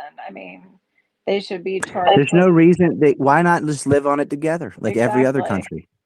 All the other Muslim countries do. Why can't they? Jews live everywhere else. They can live in Iran. They can live in the United States. But they build Jewish-only colonies. They got color-coded license plates in the West Bank of who gets to ride on the road and who doesn't. 57 laws favoring their ethnic group. It's a racial apartheid. Yeah. And they really think they name the country Israel, one who wrestles with God, which is based on the Jacob and Esau story, where Jacob wrestled an angel, or maybe God himself, and then as a result of this wrestling match, he granted him all the land to his not to his nation because he didn't have a nation, but Jacob changes his name to Israel, and his bloodline, the Israelites, which come 12 tribes, which are historically only 2, but they say 12, and it's like this land belongs to these people genetically. They said by blood because they didn't know what genes were, but by your blood, this is your dirt. It's ridiculous. Like, you wrote that story, which is definitely made up, and granted yourself land that other people lived on. And then you went about on a campaign killing the Moab and Amalek and all these other groups that were there because you want that real estate. Well, God's not a real estate agent. And Yahweh is a borrowed storm god from Sumerian text that was actually an evil deity. Like, it is literally a demon that they decided to make not only their principal god, but their only god. They got rid of Asherah. There's still Asherim poles in the Bible, and they're in Deuteronomy and stuff. That's where you get the menorah from, and the alms with the 7 branches and all that is from her. But there used to be a goddess. That was Yahweh's wife. They phased her out. But Yahweh is demonic. Baal was the good guy. They reversed that. They worship a deity that has curses, that floods the earth, that destroys cities, that sends snakes on his own followers, that was mad that they got knowledge of good and evil. He wanted them to be obedient, ignorant slaves. Like, everything, if you value truth, no, deception's okay as long as it's the goy, right? You're allowed to lie. Jacob is the founder of Israel. He's a serial liar. He lied to his blind father. He stole his brother's birthright when he's in a desperate, starving situation. He's like, I'll give you food, but only if you give me your birthright. He lies to his employer. He lies to his wife, sleeps with his sister, has concubines, sex slavery. So does King David, which is a mythical character, but still in the story, he's got uncountable concubines. So sex slavery, A-OK by Yahweh. Like, that's Satan. That's what they're worshiping. And the results are what you see: genocide, torture, rape, the most evil. I put it to somebody, if demons existed, how would they behave differently than Israelis? Like, what kind of crime would they commit that they aren't already doing? 100%. And watching your documentary, all I could think of is Israel, the fake Jews. They're the parasites of. It's all I can think of. They're trans Semites. It's a bunch of, not all, but it's a bunch of Eastern Europeans that are role playing as ancient Hebrew Israelites that came down in the 30s and 40s and said, I'm returning from 3,000 years ago. And so now your living room belongs to me. It's in this book, whatever. And they're not Hebrew. They speak Yiddish or whatever. They speak English. They speak Romanian, Polish, something else. But they come down and say, "This is my land." And it's like, you are not related to the people that are written about in this book. And even if you were, that is such a ridiculous legal claim for private property to say, well, my great granddad might have pissed here. But how stupid. but that's what they're And I going would with. say that 90% of the population, I mean, maybe I'm being generous. No, 95% of the population, at least in the United States, has no idea what you're talking about at all. And I think that's the frustration with people at our level. And I can't even say, I'm not even there with you are. It's just amazing to me where we've gone down the deep, dark rabbit hole, learning all this. I find frustration in myself trying to explain it to people who claim what they think they should have. And speaking of bloodlines, we're going to have 999 on next week. And I know that Brian has been waiting patiently with his hand up, and then we'll go to Dr. Roshanak as well. Go ahead, Brian, if you're still there.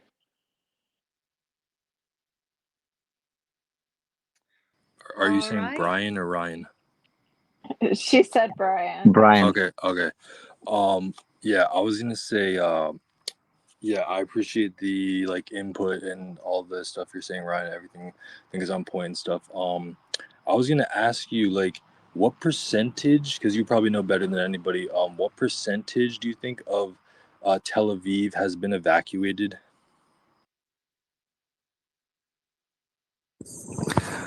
I don't know. A lot of them went to Cyprus, but Israel made a rule during the war that you couldn't leave.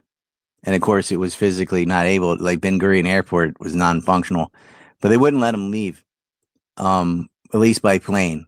But a lot of the rich kids, they call them in Israel, they call them the coastal Jews. They just went to Cyprus. And so many are in Cyprus. So this is how you can kind of guess at the percentages.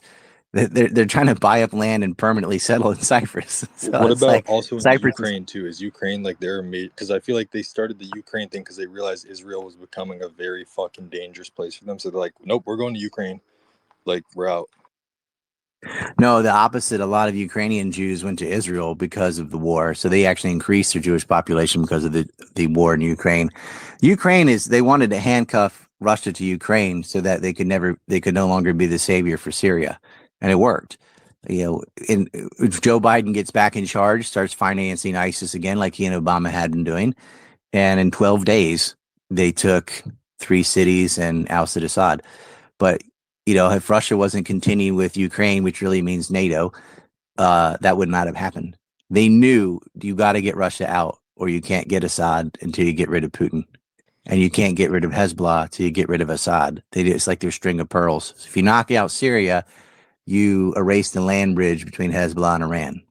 But they couldn't knock out Syria. They almost did when they were that long Syrian war with ISIS, until Russians came in and the Russian Air Force started bombing them. And Russia's like, aren't we fighting terrorism together? Right? Like after 9/11, aren't we supposed to fight Al-Qaeda? No, they're not fighting Al-Qaeda. Russia was fighting Al-Qaeda. Russia had already contend with Sunni fanatics from Chechnya in 2 different wars. They don't want a corridor linking between a Islamic State in Syria with the Chechens. No, it's in their own interest. And their last Mediterranean base was in Latakia in Syria. So they had their own national interest to contend with to help Assad. It wasn't some altruistic thing, but it doesn't matter. They were opposing Israel's ambitions. So by strapping Russia, and they tried to do it with Georgia, it didn't work. Then they kick off Ukraine. Well, with them handcuffed to Ukraine, Syria was taken over by Al-Qaeda. That's how it is now. Hezbollah was isolated. Israel is genociding Gaza, and they thought we'll get our final peace, which is Iran. They attacked them and didn't work. And this is similar to a failed experiment in 2006. They thought if we can get the Syrian troops out of Lebanon, which they did by pinning the Rafik Hariri murder on Syria, when it turned out that wasn't the case, Syria pulls out of Lebanon, and then they said, okay, now we'll go invade. And they did, but Hezbollah was able to repel them in 2006. And then they realized it's not enough. You have to break their support from Iran, and the only way to do that is to topple Syria. So they went to work on that, and they did. In 2011, right after they finished off Libya, they go into Syria, but they couldn't get U.S. boots in the ground Iraqi style because that war had gone sour real fast. So they left it to proxy forces, and they were winning, and then Russia intervened. And that was the end of that. So they had to take care of Russia, then take care of Syria, then take care of Hezbollah, and then Iran. But they hit the wall when they fought Iran, because Iran is looking at all this the whole time. They've been building things underground. They've been prepping for many, many years. They knew this was coming. They've known They were going to strike the nuclear program since at least Stuxnet and assassinating scientists, which they were doing way back then. It was rinse and repeat. They're not 6 months away from the bomb. That was an excuse. They had breakout capacity, but that whole thing, I've explained it. Ritter's explained it. Many people explain it about the Scott Horton and I just did an interview on that. It was pretty good on uranium enrichment as bargaining. They wanted medical isotopes, electric power, all the benefits you get from nuclear energy. They didn't want the bomb. They have a fatwa against the bomb. They made it really clear. There's no evidence of them having the bomb. It didn't matter. Iran supports Hezbollah and the Houthis who are resisting Israel's ambitions, and they don't like it. Ben Gurion Airport gets hit with a missile every now and then from the Houthis, but they told them, we will stop when you stop in Gaza. And when there was that temporary peace in Gaza, the Houthis, true to their word, stopped harassing ships, stopped shooting missiles at Israel. Then what happens? They try to get America to take them out. They were unable to do it. They lost 3 F-18s, 2 in the drink, 1 in the sky, and about $1 billion worth of drones. So they knocked that off. But I honestly think he made peace with Yemen as a CC. I could make a deal, Iran. You should believe me, because they were really the prize the whole time, was to get in there. But can I ask you it's one more been thing? to Iran's strength that did that. So they weren't trying to get them to Ukraine. They were trying to get them from Ukraine to Israel. They want to increase the Jewish demographic in Israel, because that's the whole point. It's not a Jewish state if there's fewer of them than there are of non-Jews. I get that. Can I ask you bounce one more thing off you? Because you're very well read about this. Yeah. Do you think so? You don't think that Putin they're using Putin as a proxy to level Ukraine, so that, because Ukraine is obviously clearly north of Israel. So then once they do that, they can kind of go east and then west from there. Like that'll be like the front, like Israel, the line will be drawn from Ukraine down to Israel. Then they can do the greater Israel thing. Do you think that's a possibility or no? No, Zelensky you imagine this. He allowed Jews to go to Israel. But if you weren't Jewish, if you were of male fighting age and you couldn't grease enough palms, you went to the front line. But if you were a Jew, you could go to Israel. They want to increase their Jewish demographic in Israel. They don't want to be in Ukraine. Israel has always wanted all the diaspora to come to Israel. Wait, so you don't and think that was their so whole they're not thing. making settlements in We're Ukraine, safe. They're not making settlements in Ukraine. That's what you're saying? Ukraine's at war too. I mean, it's less safe there. I'm like, they don't want to be there. They, up until just recently, when they finally got hit with ballistic missiles from Iran, Israel was where they would go because they felt invincible. They're like, no one's going to touch Israel. We have America. In Ukraine, it's not, especially in the eastern half, you can forget about it. They all fled. And a lot of people of age have fled because they don't want to get dragged into the war. They do periodically get hit with Persian lawnmowers. Like drones do hit inside Ukraine. It's not all on the front line. Zelensky is their Jewish dictator who avoids elections, and a protege of Ihor Kolomoisky, another Jewish oligarch. Like Ukraine is something they used to own and control that they are physically losing. That was not the plan. The plan was Russia was supposed to economically collapse and be forced to charge a porcupine in Ukraine, but knocking them off swift didn't have the effects they thought. The war had already started, and it's been a struggle, but Russia is winning that war. And that was not the plan, like to lose Ukraine. They already had Ukraine, and now they've lost about a fourth of it. And they lost Crimea. Good. Happy for that. Yeah, they fucked up there. But you know what? It was worth it because they got Syria. To them, it's still a win. Yeah, that was a big bitch slap to Putin for sure. And I said that, you can go look at my stream, the day Biden got selected. I said, well, we're going to war in Ukraine, and they're going to take Syria. And that's what happened. Yeah, a lot of people don't understand of what kind of stronghold Syria was for Russia for such a long time, right? I mean, it was the number one Middle East stronghold for Russia. It was, but they saw, like, it was in their interest. Like I said, their last Mediterranean base was there. They didn't want a Sunni corridor hooking up with the Chechens. Although that's been kind of resolved now, like a lot of Chechen fighters joined Russia against Ukraine. But that was, the CIA had been financing these rented terrorists for a long time. They tried to stunt in 2008 in Georgia. Like they see Russia as a threat to their hegemony. Like Russia is a rival military power that can prevent them from just steamrolling over the Middle East. So they had to contend with them. They had to lock them down. And like they're not just fighting Ukraine; they're fighting Ukrainians with NATO everything and money from Europe and the United States. So like they're fighting half the planet. But and they thought they didn't think they're going to go sack Moscow or anything like that. They thought this seemed to be the plan. And you can see it was supposed to happen in 2017 because they thought Hillary was going to get elected. Lindsey Graham, McCain are over there going 2017 will be the year of offense. It got put on hold until Biden became president. And then it was on because Trump didn't want to do it. He tore up the missile treaty. He did a bunch of stupid stuff, but he didn't go that extra step. Biden and Obama already had this laid out. Like this next is Ukraine. We'll get Russia there, and then we'll take Syria. That was the whole plan because Syria was Obama's war. Like he started the whole thing, him and Kerry. But so they thought if we kick them off SWIFT and we crush them economically, they can't do a protracted war. They're going to have to charge in, and we're dug in. Ukraine's got, hardcore defense, like I said, a porcupine.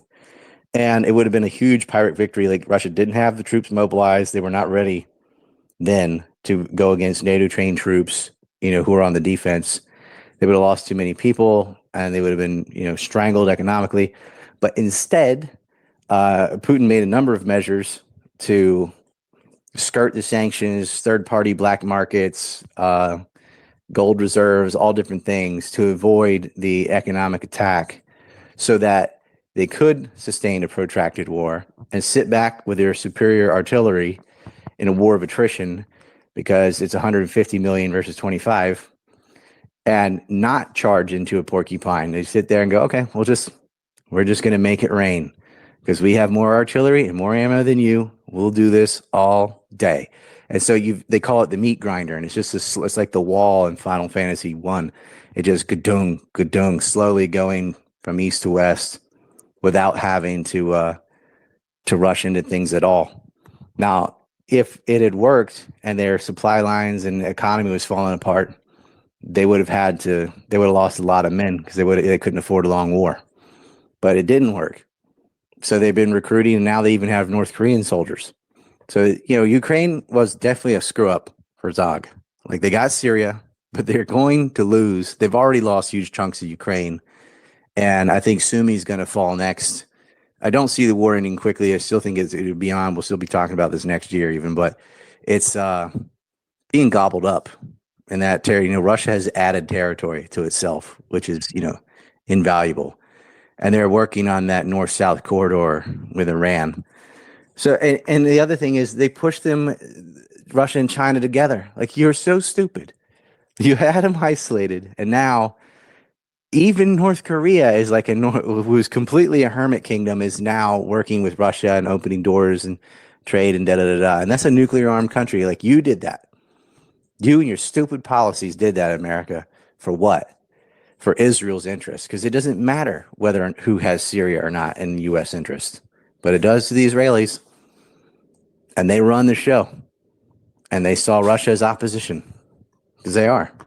If Putin had been president during the Libya affair, there wouldn't have been a Libya.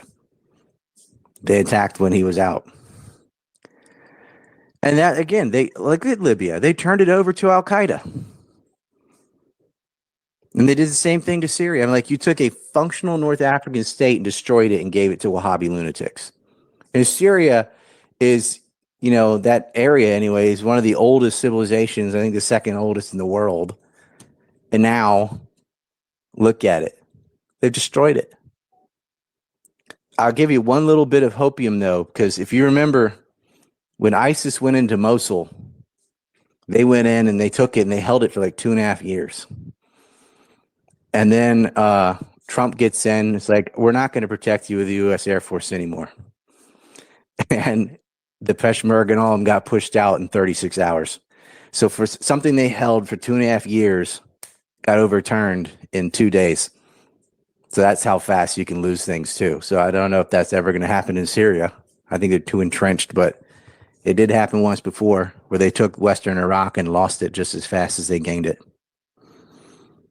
So you never know. All right, Dr. Roshanak, you're up. Thanks so much. Hi, everybody. I'm so excited for this conversation and thrilled about JQR and the amazing Bliss and Lauren. Hey, Ryan, how's it going? Great stuff. Good, Sasha Booty.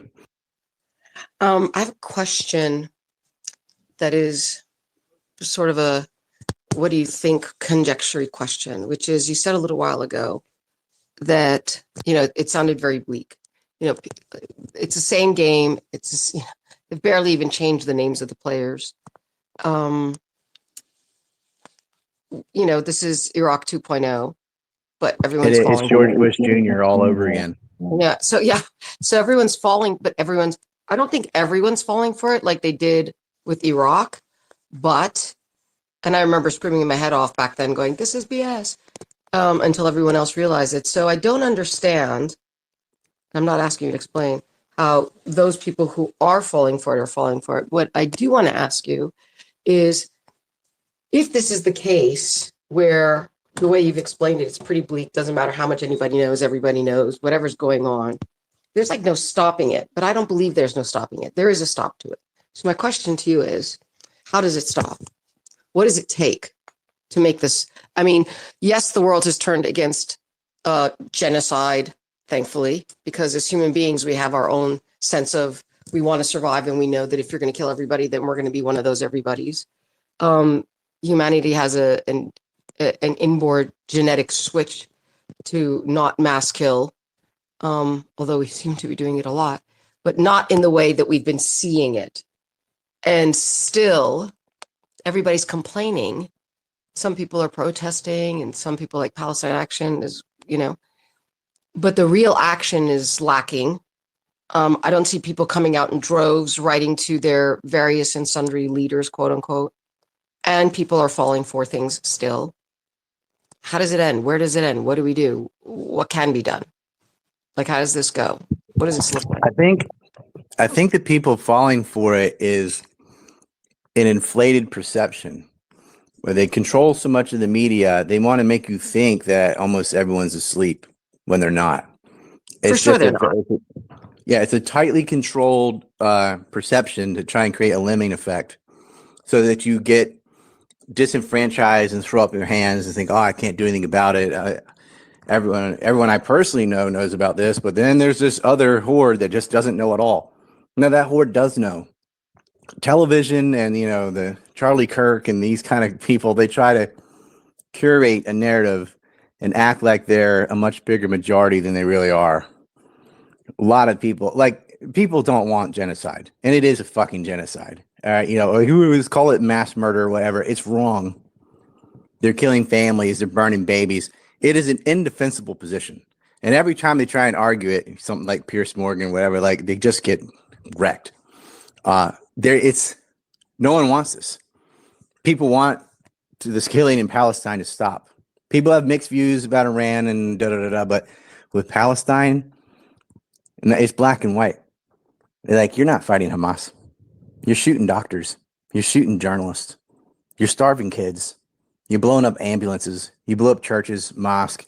You're not in their tunnels or anything. You're not rescuing hostages that you could just exchange anyway. You are just murdering families. You're dropping JDAMs on apartments full of people. We see them pulled out of the rubble. Little kids, toddlers, they can't lie their way out of that. And that is going to be their undoing. Like, Palestine is going to be sacrificed. Come again? I said, not to mention all the great videos that they're just putting up. It's like insane. Oh, they brag. Have you ever been on an Israeli Telegram? Yeah. Yeah. Go to an Israeli Telegram. You want to see what a demon looks like? It's disgusting. These people, they fucking celebrate the sick stuff they're doing. Amputating people's legs off, starving them. So they're just like this skeleton of a man with no legs with a diaper on that they call them worm people. And they just sit there and they pee on them and stuff. They were scared of them when they were healthy, but after starving them and amputating their limbs, now they're the little plaything, make them cry, humiliate them, do whatever they want to them. Like, this is what they do to their prisoners. There's a reason they can't have a hostage exchange, they're all disfigured and stuff because Israel tortures people. And a lot of them are just dead. Some of them are blind because they've just been locked in a room. They've never seen past like 8 feet. They pop their eardrum. It's fucking disgusting. It's worse than people know. It's not just shooting, burning, regular death. It's creative stuff. Things that will, I don't even want to describe them because it'll scar you to even know about it. Wait, Ryan, did you They hear are one of the things they fucking did? demonic. Did you hear about the drone they did where they were playing a speaker of crying babies and then people came outside and they shot missiles? Oh yeah, there was that too. Dude, they did that in Abu Ghraib where they raped people's children and recorded the wailing to play for the mothers who were passing notes asking their husbands to kill them. Like, they sodomized young Iraqi children and recorded it. And people in Congress got to hear that. They got to hear the tapes, the screaming and shit. Paul Wolfowitz and them would probably masturbate to it. They're like, yeah, they just emasculated Iraq and raped their kids. And it was like, because Saddam supported Palestinians. Saddam shot Scuds at Israel in the first Gulf War. It's in contra. Anybody that's ever stood up for Palestine, like they go and assassinate the negotiators because they don't want peace. They want to destroy them. And they rape, they torture. It's an indefensible position. Anyone's like, yeah, I'm a Jew, so I'm like, dude, fuck your tribalism. Israel is a country. And it's a fucked up country. There's no other Jewish state to compare it to. So, like, if there was only one Muslim state and it was horrendous, you might start thinking that's how it is. But you can look at it like, obviously, like Indonesia is not the same as Syria, post Al Qaeda. They're different. So you can go, well, they don't all act like that. But in Israel, there's only one Jewish state, and it's a lunatic state. But it's built on the premise of a religion that does divide the world into us and them. So it's psychologically unhealthy from its onset. It's like, we're Jews, they're non-Jews, we're better than them. Like, that is a recipe for disaster right there. It takes a lot of mental gymnastics to come out with a version of Judaism that isn't insane. You can do it. I mean, you can do it with any religion. You can just ignore all the crazy stuff and come out with something productive. But yeah, you might as well just toss the whole Talmud and 90% of the Torah. Like, you'd have to get rid of almost everything. It's not surprising that this is the byproduct of an insane mythology that has God-ordained genocide, where he's instructing his people to murder the other people over land. They think it's righteous. Like, yeah, fuck them. They're not human. They're on our land. Why are they here? This is promised to me.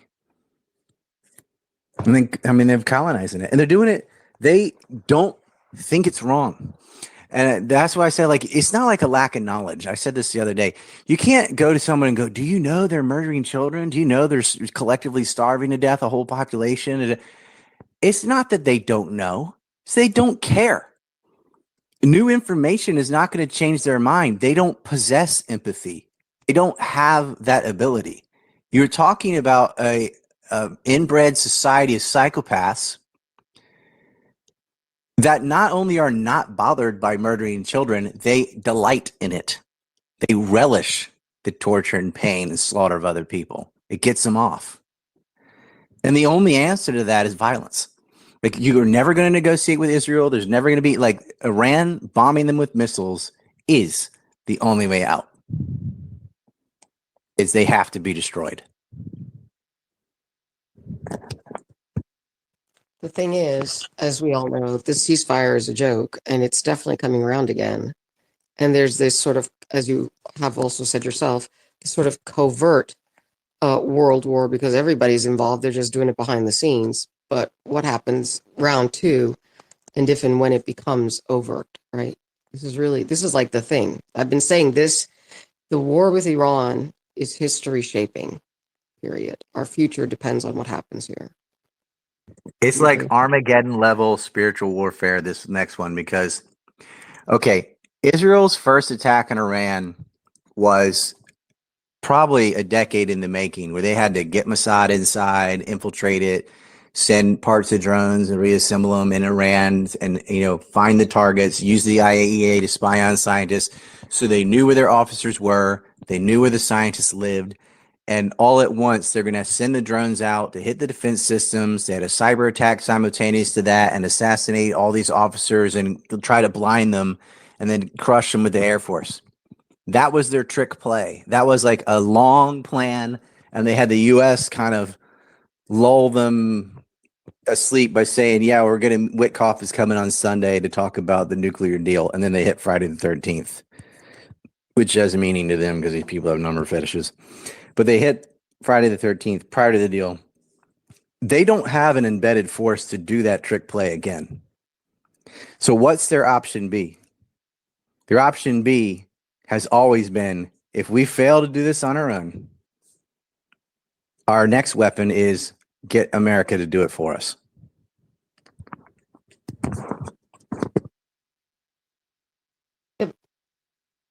What about nukes? Because honestly, since long before this happened, I was like, when they first started hitting Palestine, I'm like, Israel's the kind of place that just has absolutely no problem nuking people, nuking everyone, nuking the US, just nuking it all. Why not?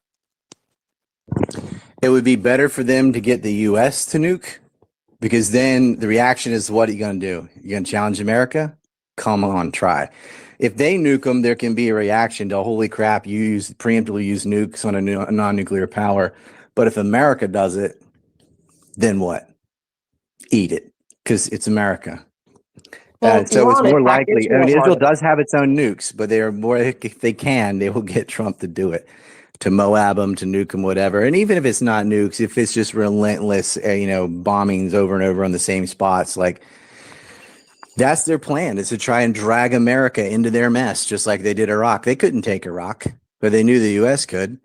And the U.S. went in there, and they did lose thousands of soldiers, and they killed a lot of civilians, especially in Fallujah, if you know that incident, and overthrew a country, assassinated Saddam's sons, and then had a monkey trial where he was, our kangaroo court, where they hanged him. Regime change, then had sectarian war for another few years with Kurds and Shia and Sunni killing each other, which they fostered. British even got caught dressed up as, I forget if it was Sunni or Shia, but one of those, and then hit the other. And they did a jail break-in to get those officers out. Like, it was sectarian warfare. It's written down in Oded Yunan, like, here's the plan. We're going to foster this. That's been the plan the whole time. They will try the color revolution in Iran. They will try everything. But right now, Iran is more united than ever because you attacked them. So they all rally to the leader. So you could throw that out. The only thing left is, they could nuke them, or get America to nuke them, or get America to do a major invasion. America doesn't want to do a major invasion. The political will isn't there. So there's only one thing that could get America on board with attacking Iran. And that would be another 9/11 style false flag. But my question originally was, how do we get out of this besides Armageddon? Is there a way? I think if the Israelis are smart, because their existence is on the line, they will assassinate Netanyahu. That's one way out. Blame everything on him, even though it isn't all him, it's all of them. Just that's their exit ramp. Kill him, or throw him in jail through the court case, like convict him of corruption and get rid of him. And then try and say, hey, that was him, not us, and try and negotiate their way out of it. The Israelis have the best chance of getting their own ass out of the fire, for once.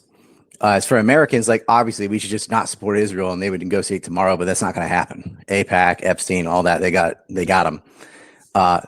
But one thing we can do is, the more MAGA turns on Trump, the less likely he is to listen to the Israelis, because as the narcissistic egomaniac that he is, he does not like losing his base. And that's what I was saying at the beginning with, Candace and Tucker and even Elon, like a lot of people leaving his camp, and a lot of his base saying, what the fuck? You came in saying no more wars, no nation building. So did Bush, by the way. And that's what you're doing. Why are you so MIGA? And don't say make Iran great again. MIGA is make Israel great. That's what it is. That's what you are. You're a dirty MIGA. And he's watching them. He's watching them leave. That's why he said, Netanyahu doesn't know what the F he's doing. And that was a little bit of like, throw him a bone, but then he went right back to it. So I think the most nonviolent way to get out of this mess is for the Israelis to convict Netanyahu of corruption and get rid of him. That would be the most peaceful and realistic and like real world solution to this. The other one's harder, is getting enough of Trump's base to turn on him that you can influence him not to babysit Israel in its next attack so that it never occurs. And and then I love to see the Chinese sending AWACS planes to Iran and doing an oil deal and like sharpening it up. The more the strength that Iran has, the less likely it is Israel can attack. The problem is that doesn't resolve the issue of ethnic cleansing of Palestine and the ongoing murder in Syria and Lebanon. Like that will still happen.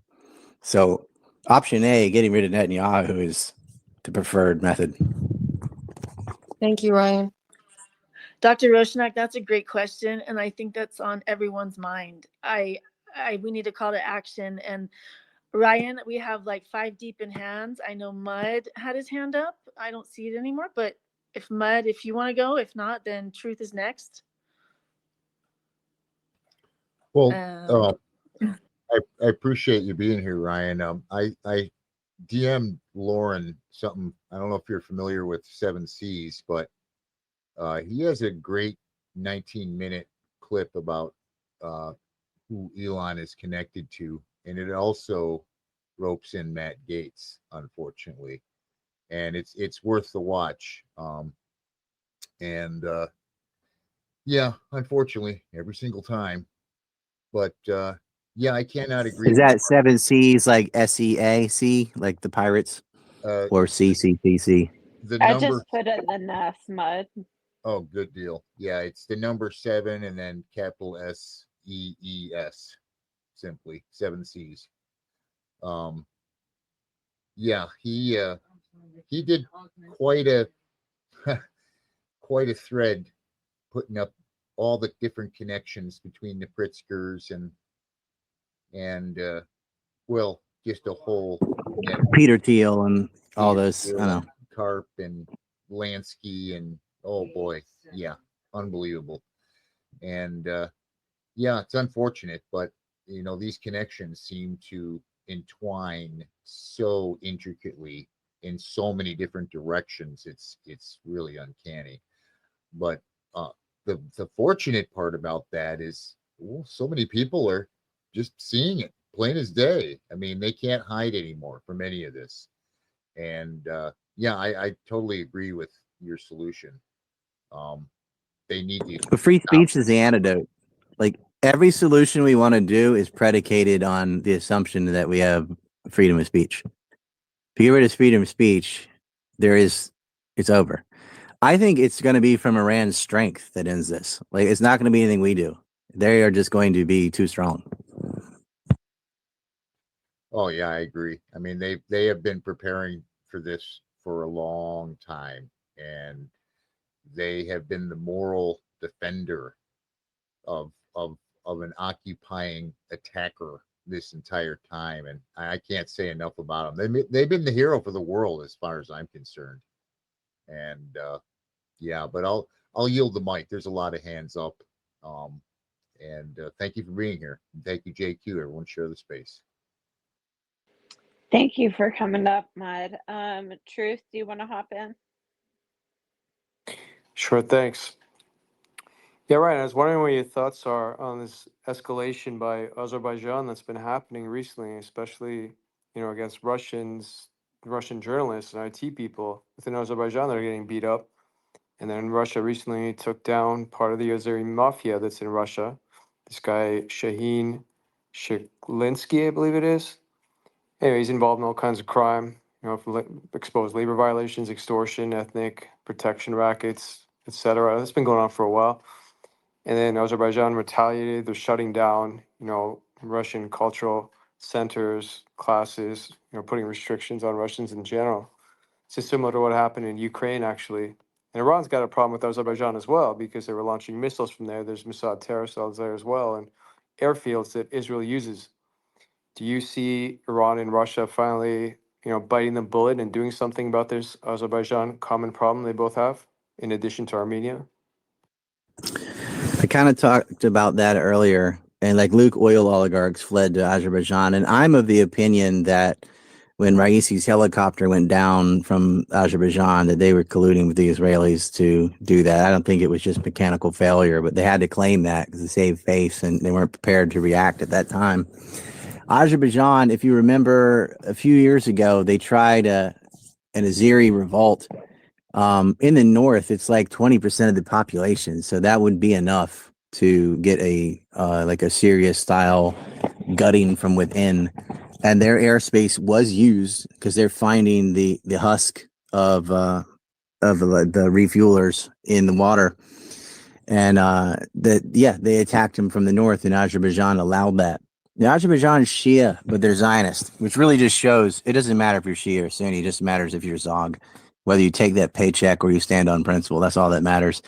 They're not an independent state. It's basically run by British Petroleum. That's what Azerbaijan is. And Iran sees this, and they see it like a lot of Jordan too. Like they all sided with Israel. But Azerbaijan is crushable, and that is something that Iran has to worry about. It's a large ethnic component within Iran, or Azeri or Azerbaijani, whatever. So they will investigate and they will prepare for that, see what consequences they can put. But yeah, well, your question about Russia, yeah, they need to gut them out, and this gives them a pretext, a supportable pretext to do so, get rid of some of those mafia syndicates. There's a lot of organized crime in Russia. It's been like that, because it was communist for so long, black markets were thriving, and it hasn't been, a whole generation since the fall. So a lot of those people are still in charge. Jewish oligarchs divided that country, as you know, with the Boris Berezovskys and Mikhail Khodorkovsky and Fyodor Prohaska, who fled to Israel. All these guys, they own a lot of the minerals and oil and other things. Gazprom was Sibneft that came out from Berezovsky, and Rupert Murdoch actually partnered with him, and that Abramovich, all these guys. Anyway, I think there's been a lot of talk about Azerbaijan and Iranian media. If you look at their Telegram channels and stuff, like they're talking about that, not as much as Israel, but this is like they feel like betrayed, and I think they will work with Russia to do their own string of pearls, take out the weakest links one at a time, do the Israeli strategy right back to them, and that would start with Azerbaijan.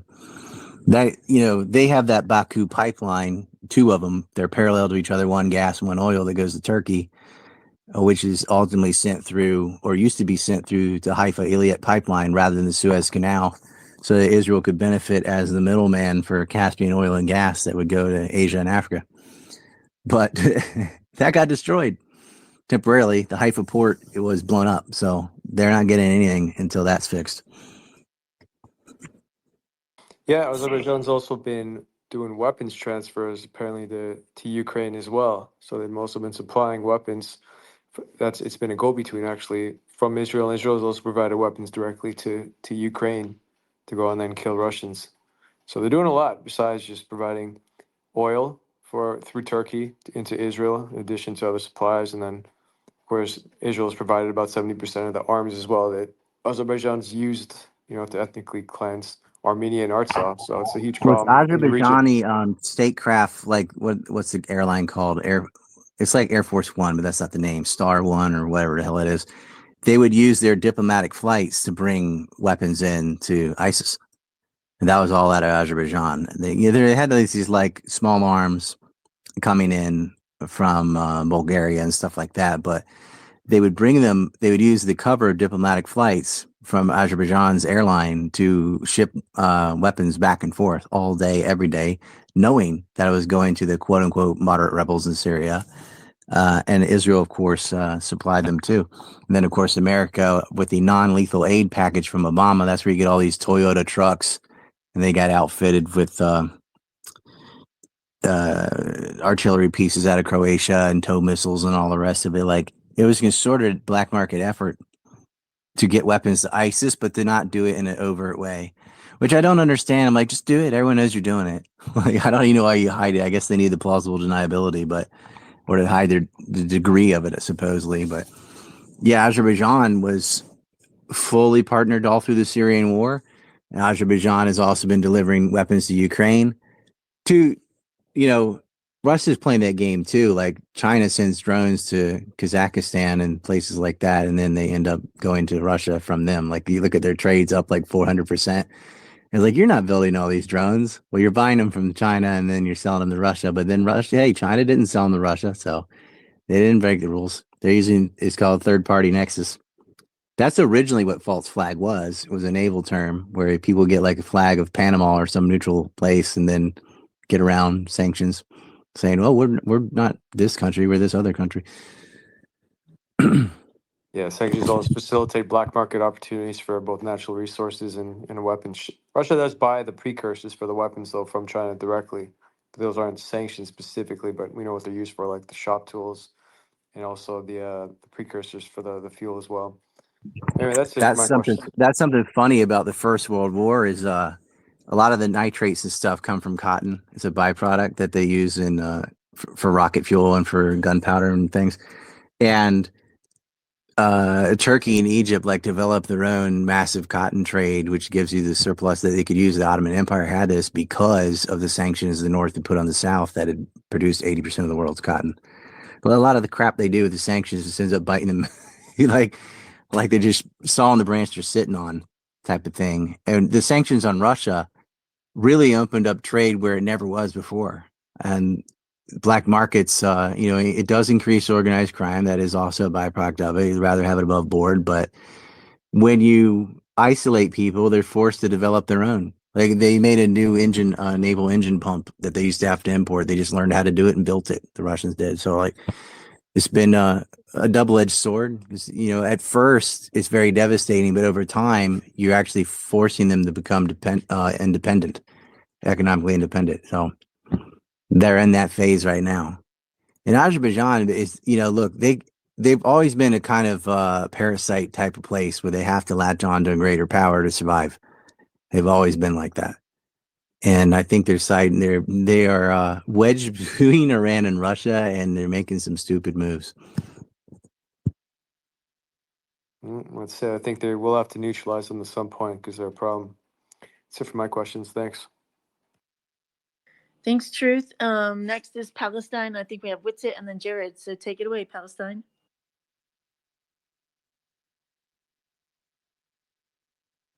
Hey guys, can you hear me? Yes. Yeah. Okay, perfect. Thank you. Thanks for the mic. And Ryan, big fan. You're great. Like your perspectives are really enlightening. One of the things I am not agreeing with is Tucker Carlson. I'll come to that, but before that, just some context. And so I'm a Shia. I just want to give some background about Shias because I think there is a lot of like people really like there's lack of knowledge and its understanding where Shias come from, how Sunnis and Shias. So I'll just give a brief background because it's important as well. Um, so we believe in 12 imams. 11 of those imams were martyred by like mostly like at that time Sunnis weren't there, but it was Umayyad and Abbasid Caliphate. So all 11 imams were martyred. Mostly they were poisoned, and you're talking about ages of 25 years old, 27 years old, 40 years old. All of the imams were martyred under 57 years of age. The only imam that was given some time was Imam Jafar Sadiq alayhi salam. And Imam Jafar Sadiq, when he was given time, he created one of the biggest institute of learning, right? So they say after Aristotle, he had the biggest institute, and his students included atheists, philosophers, Sunnis, Shias, Christians, all of them, like variety of students. And the subjects that were taught there included mathematics, not just Islamic studies. It was mathematics, chemistry, physics, psychology, medicine, philosophy, astronomy, and more. And a lot of what we have today, even in math and chemistry, comes from that institute. So just to give a perspective. So basically, at his time, there was a conflict. There was political unrest and dissatisfaction with the ruling Umayyads and Abbasid authorities, which were the caliphs at that time. So companions of Imam Jafar Sadiq alayhi salam urged him to rise up and lead a revolt and claim political leadership. he asked his companions, he said, if I were to go through this crowd, it means the companions there at that time, and put my hand in the pocket of one of you and take something from it, would you let me? They responded, no. Then Imam said, look, if you're not willing to let me or your brother take money from your pocket, how then can you say you're willing to give your lives for me? Like it's that simple. Like you have to be willing to sacrifice your life for your brother if you really want to stand up and rise against the evil powers. That's one thing. The other thing is the Imam Ali. I'll quote something from Imam Ali. So he said, "Truthful and falsehood are not recognized by the number of followers. Truth is known by evidence it brings. False. So for and he said, falsehood is mixed with truth, so it may deceive the people. It's very important to know, like it may deceive the people, and only those who have insight can distinguish between them. So there's a few quotes like that, but it's important to note that, like, they don't come with the evil, pure evil. It's not like, It reminds your me of Da movies Vinci with. said, closing your eyes doesn't change what's in front of them. Yeah, exactly. So it's not like movies where they come all evil, I'm the bad guy. They come with some truth and some evil. And that's where I am of the opinion, if a leader or anybody who's unbiased, who's truthful, honest, with integrity, he will stand for all the values, which is justice, truth, integrity, everything. And so if somebody is saying 90% truth and 10% he's dodgy or shady, then I would question him. I wouldn't trust him, to be honest, right? And that's where I have problem with whether it's Elon Musk or Tucker Carlson.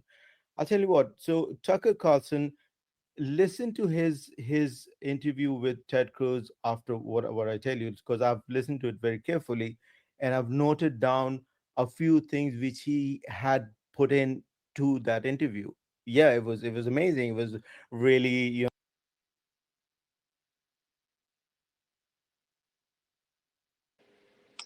Palestine, you cut out. he said, oh, can you hear me? No? Yeah, we can. Okay. So during the interview, he said, and there wasn't much need for saying this because he wasn't really calling him anti-Semite or anything, but he said, oh, are you calling me an anti-Semite?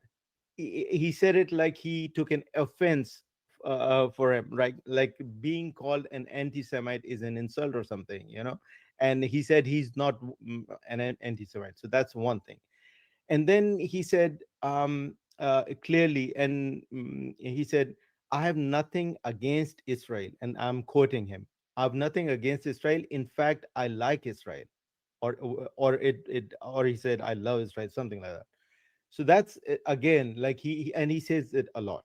Why do you need to say it? I don't get it. Anyways, the third thing, he said, he clearly said, and I'm quoting him again, I'm not saying APAC has any power. In fact, they don't, unquote. Right? So things like that, raise questions. Again, one last thing. He said, if Iran is trying to assassinate Trump, we should nuke Iran. He said it like 10 times, which seems like manufactured consent. I would like to hear your thoughts about these things. Now, he said, if you're serious, because he doesn't believe that Ted Cruz believes that Iran was really trying to assassinate Trump. He says, you don't believe, what he said was, you don't believe that. I know you don't believe that, because if you really thought that was true, you'd be supporting the war right now. Like you'd be like, let's nuke him. And you're not. Therefore, and then Ted's response is like, well, they're not really good at assassinating. So he had a pretty weak response. So he wasn't saying he wants to nuke Iran. He was saying, I know that if you believe that, that's what you would be advocating to do, and you're not advocating to do that. So you don't really believe they were trying to assassinate him. That was that. Okay. As far So as my the question APAC is, has no power, well, it's like, well, they don't have the power. They have the influence over the people who do have the power. He's being very like pedantic about his language or whatever. But my point about Tucker and Elon wasn't, I understand your point. Like if someone's, 90% true, 10% false is still a liar. I get all that. My point wasn't that these guys are someone we should rally behind and support. My point was that since Trump is a narcissistic egomaniac, his base revolting against him does affect the decisions he makes. So the more you can pull away Tucker, pull away Candace, pull away the big influencers out of his camp and going against him, he will have to throw that that portion of MAGA a bone. And he kind of did by saying they don't know what the F they're doing. But his off ramp with Iran wasn't for the interest of peace. It was because Israel was on the phone begging him to make it stop because they had no answer to ballistic missiles. And so what Trump did is he said, all right, we destroyed the nuclear facility.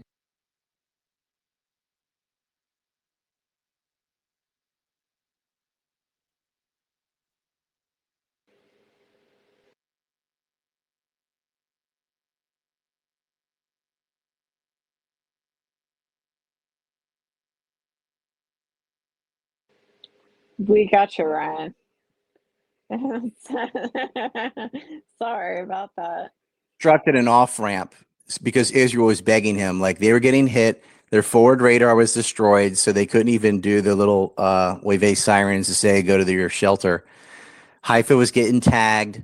They didn't have enough interceptors, and they're like, we need a face-saving way out of this.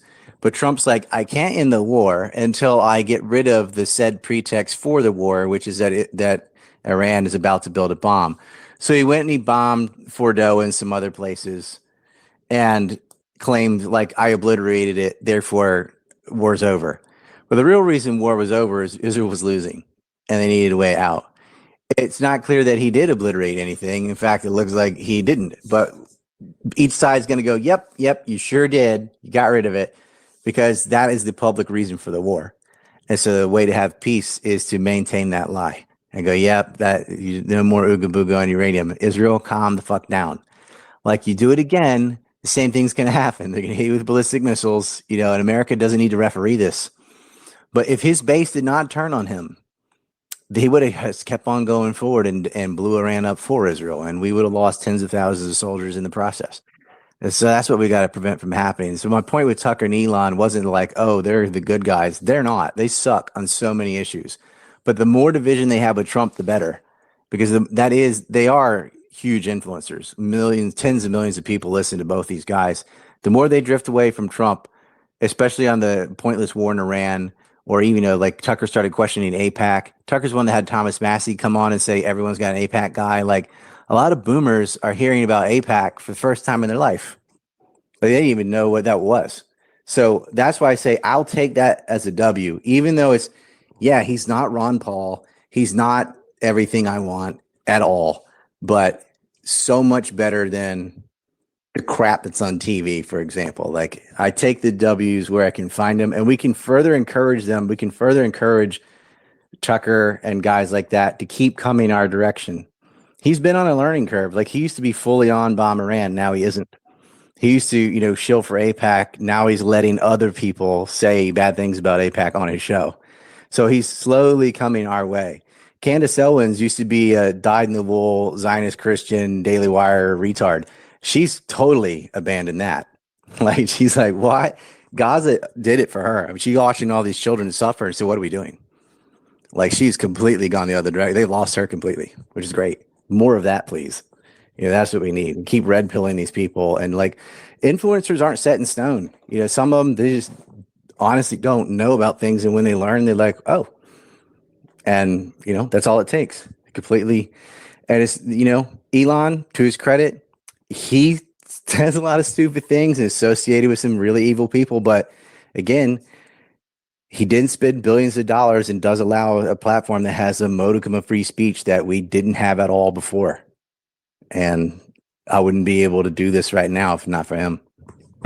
No, man, I hope you're right. Like because Tucker would be a great asset. One question about Elon. So Elon, one thing that surprises me, Elon tweets about so much crap, like useless stuff. he hasn't tweeted one single time in the 2 years about Palestine. Why do you think that is? Just and thank you. Thanks for giving me mic. Because he had actually in the beginning he did, and what happened was there was a they dragged him out to go see a bullet in a baby crib and then a tour of Auschwitz. They took him to Auschwitz-Birkenau and showed him the screen of the movie and the pile of shoes and all that stuff. And Ben Aside Shapiro sitting right next to him. There was an advertiser revolt. They did not like that Elon allowed other people to say stuff for Palestine.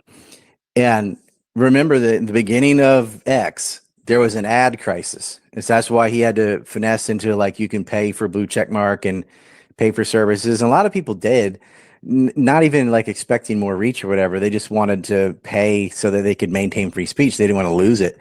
And so there was an ad revolt. And he had a hard time cleaning up. And like when those people left, they like threw a monkey wrench in the machine. A lot of stuff was glitchy and broken on Twitter. They tried to break it. They started some blue something threads, whatever, tried to make rivals to it, get people to leave. They tried to sink him. They were coming after him with legalese. He was getting sued, and people were trashing him in the media. And it's like, why? It's like, well, because you brought back people they had banned over nothing, never broke a rule or anything. And those people are saying anti-Israel things. And that's the same reason they're going after TikTok. They're like, we got to get rid of TikTok. And Ted Cruz said the quiet part out loud. He's like, there's anti-Israel propaganda on TikTok. Like, okay, that's it. That's why you want to get rid of it. It's not because it's Chinese. It's Singaporean anyway. But like, it's because you don't control the narrative over there. And TikTok, it censors people like on a whim. They're very woke and whatever. But you can talk about Palestine. Now, you can't get into Israel's role on 9/11 or any Epstein. All that stuff is forbidden. But you are allowed to talk about human rights, where you are not allowed to do that on Facebook, Instagram, So they want to get rid of TikTok. They wanted to get rid of X. And so Elon had to go and do the tour and, pay lip service to Zionists while still letting other people say the things he can't say.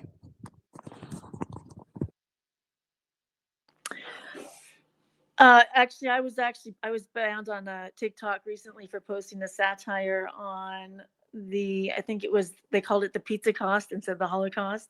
So they are banning right away. And with that, Ryan, I know we told you 2 hours. I want to give it a little more. Well, that one, it is actually illegal to question the 6 million Steven Spielberg version of the Holocaust in 36 countries. So it'd be just a headache to police that and figure out where did the poster write. You just can't talk about the Holocaust in a mature adult way. And I see alarmists say some stupid stuff with soap and lampshades and all that, and I see the revisionists say some stupid stuff too. If I hear that Red Cross number quoted one more fucking time, I'm gonna lose my mind.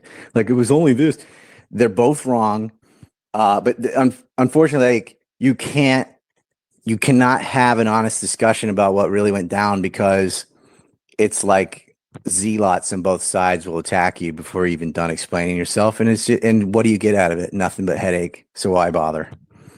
Right, exactly. And I think we have like 3 more hands. Do you still have a few more minutes, or do you want to wrap it up? I know. I'll do like one more. I'm supposed to go to lunch with my wife, so let's hurry up. I know Witsit has been trying to raise his hand multiple times, so we'll go ahead Witsit, and then we'll close it up. And Ryan, we appreciate you so much. This has been amazing, and your research and your documentation and your movie, everything is just wonderful. I encourage everyone to watch this documentary. So Witsit, take it away. I've got a bunch of documentaries. You go to ancreport.com and watch all of them. They're free. Like I've got How Terrorists Formed a Nation on how Israel started. I've got the Syria, Israel's Invisible Hand, their whole role in the Syrian war. There's War by Deception, there's Empire en Masse, Decades of Deception. I've got a Biden crime syndicate movie and a Trump Zionist ball and chain movie. So I would implore you to watch all that stuff. And then, of course, the NUMEC. That's the one that's pinned on Twitter right now. Yeah, it's great. And then your Rumble channel, too. There's so much information there. So go ahead, Witsit. Cool. What's up? Awesome space. Yeah, man, I'm always very impressed with Ryan, man. He's like a little encyclopedia. His recollection is impressive. So, kind of like a bigger question I see overlooked. like maybe a lot I want to say, but like I'm 80/20 that Tucker's a Fed and he comes out and tactically plants seeds based on where we are, right, to kind of earn our trust or whatever, but who knows. But my question is a little bigger picture here. We know that like Israel is obviously like the seventh grader, the actual tough, like a bully, because they have the cousin that's in college, you know what I'm saying? And that's the US that's going to come back them up or whatever. And that's basically ran via Christian Zionism, you know, planted within our government. So we have all these Christian Zionists that just cucked Israel. Everyone, obviously, I preach it to the choir. But this is what's very interesting about that for me is within that theological worldview, you know, believe it or don't believe it to be true, it actually says that at one point, God basically drags in, pulls in all the surrounding nations to converge on Israel and attack them and then cast judgment on them first before judging the other nations via fire, and 2/3 of the Jewish population dies. So I'm curious what your take on that component of it is, the Christian Zionism that's kind of keeping Israel alive, right? Giving it the angle to basically bully the rest of the Middle East. If in the Bible, actually, the end of that ends up with Israel being decimated and converged on by the surrounding nations. I'm curious if you've ever thought of that or kind of what your take on that is. They just interpret things away. Like a lot of Zionist Christians aren't really trying to make the Messiah return or any of that. They just hate Muslims. And it's because they see that as like the religion that's going to surpass them in numbers. Like there's going to be more Muslims than Christians soon. And so it's a threat to them. And they're like, we'll side with the Jews on this because they just hate Muslims. Like that's it. They're not going to come out and say that. But like it really isn't about theological beliefs. It's more about like tribalistic teams where they want to have the bigger team and they don't like Muslim refugees and this and that. And I get it. And like you don't have to like people if you don't want different culture, different everything, but they see that as like a rival to themselves. They identify in historical texts all the crusades and jihads against each other and hundreds of years of wars with Muslims, and so they just see it as like that's the enemy. And it's derpy derp stuff too. Like they did 9/11, and so it's just they just die hard Israel because they see like them as an ally against the evil Sharia law Muslim horde. I don't say this. Like this is in their head. If you really ask them and talk about it, they don't talk about the Book of Revelations or any of that. They talk about like how the Muslims are taking over New York and stuff like that.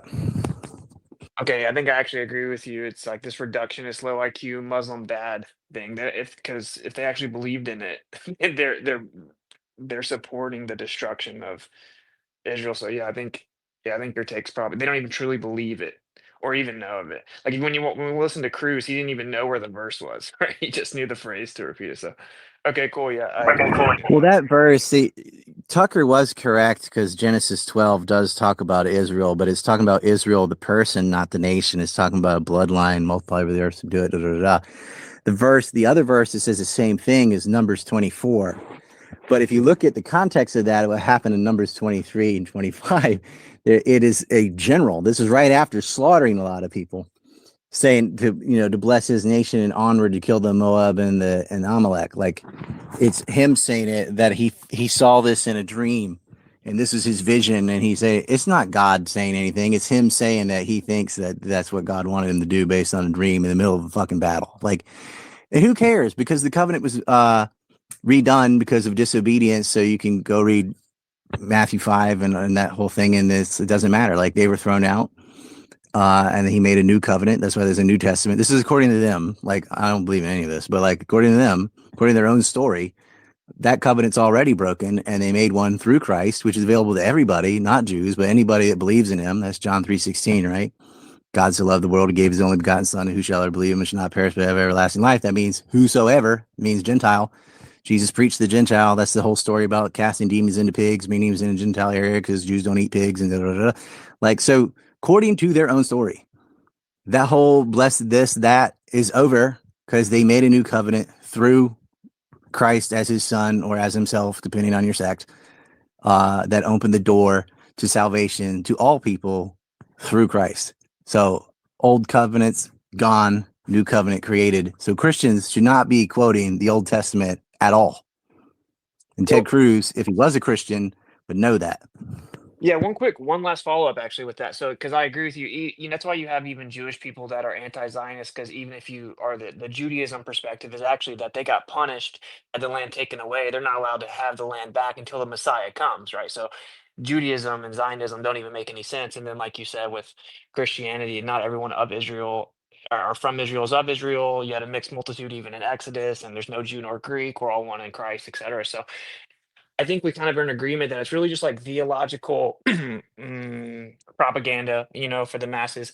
So, from what I can tell, and I heard you reference this earlier, this was planned for a long time, right? I'm sure you've heard of. Boom, Spidey Sal, who I haven't seen for a minute, pops in. I'm going to get the video back in a second, but he popped in with a Benjamin to ask, hey, Ryan, Spidey Sal with you. Sorry for been on hiatus. Do you have any updates on Syria? Is there any light for the minorities that are being slaughtered? Unfortunately, other than Kurds, if you count them as a minority, they're still annexing Rojava and have the means to defend themselves. Alawites, Christians, and others are being ethnically cleansed in Syria. The U.S. has normalized relations with Syria. So is Israel. It's bad. I wish I had some good news on Syria. I don't. There is some pockets of resistance in Latakia in the west, still working with Hezbollah. But I'll say this, and I think I said this, or I'm going to say it in what you're listening to. If you remember, ISIS took Mosul, and that took about 20 days, very similar to the 12 days it took to take all of Syria. They took the western half of Iraq and held it for nearly 3 years.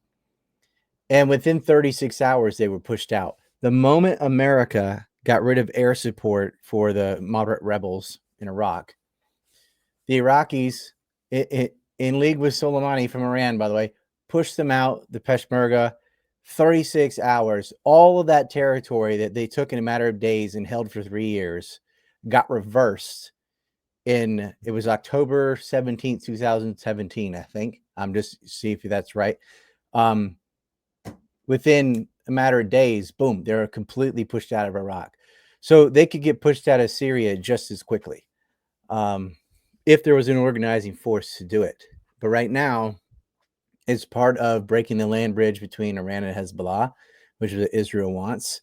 Trump just got a letter from Netanyahu saying, here's my recommendation that you get a peace prize. He called Netanyahu the best man in the world. So no, there's no light. They're all compromised. They're a bunch of kitty fucking perverts. Trump did a nice shakedown to the donor class. He got rid of the Epstein list, closed the investigation. They're all taking a big sigh of relief and writing him checks. And then Netanyahu comes. I mean, this guy, he's so much worse than the first time he was president.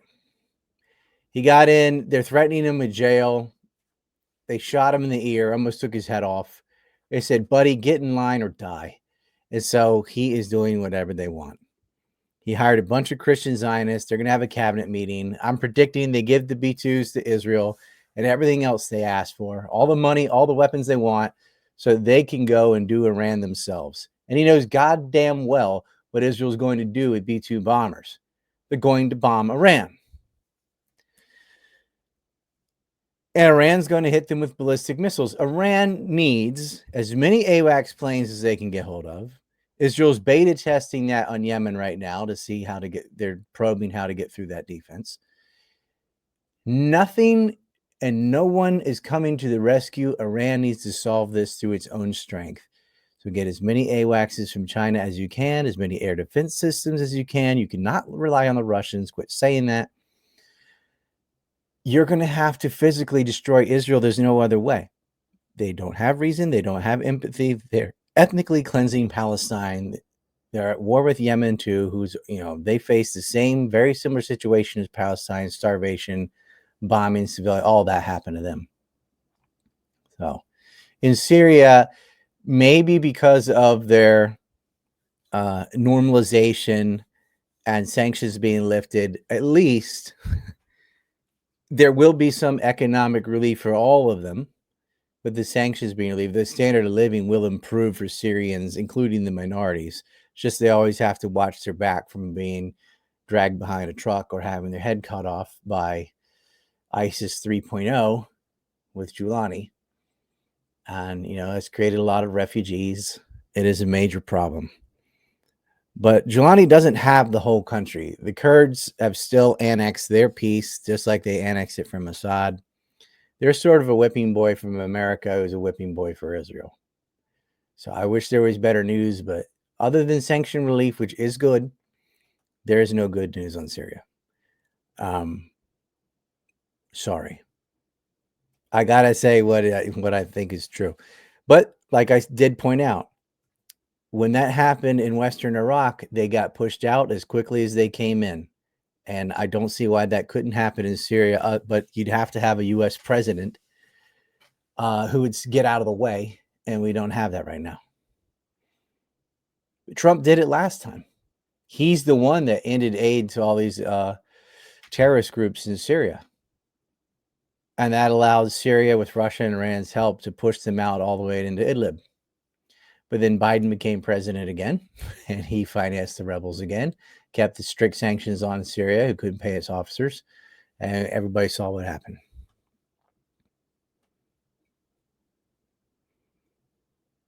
All right, let's get back to it. Thank you, man. That was a very generous donation. I'm currently stuck, though. Whatever anybody donates to Rumble, I have no access to it because now Rumble only pays people through PayPal. And I wrote to Chris about this. I'm saying, what is the point of being paid if you can only pay us through PayPal when almost everyone who uses Rumble isn't allowed on PayPal? And PayPal is so strict, I can't even set up a friend's address and send it to them because PayPal will not accept any payments from Rumble from my account. So I don't know. I'm trying can you cut a check? Is there something? I'm trying to arrange something, and it's very hard to get hold of the people at Rumble unless you're a super influencer. Like, what do you do if you're banned on PayPal? How are we supposed to access money that's just sitting there? Because if you send it, it doesn't arrive and then it disappears. So you don't get that back. So I'm already out like $1,200 from that.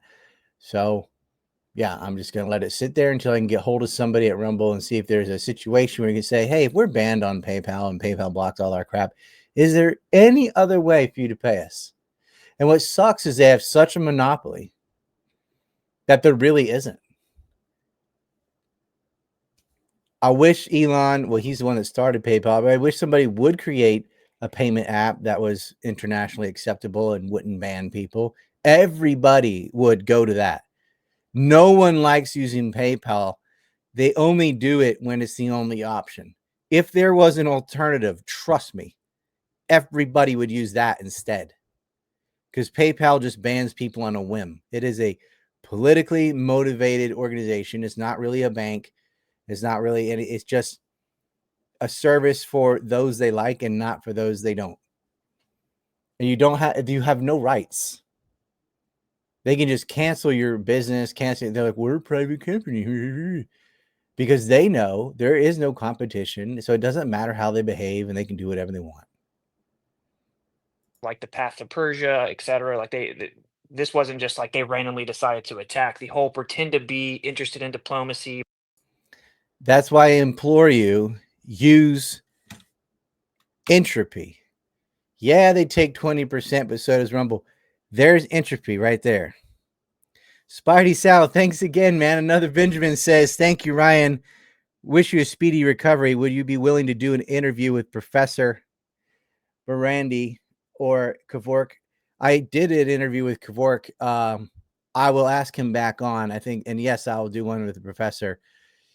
Please, guys, if you donate at all again, please use the entropy link because I have no access to anything on Rumble. I just discovered this.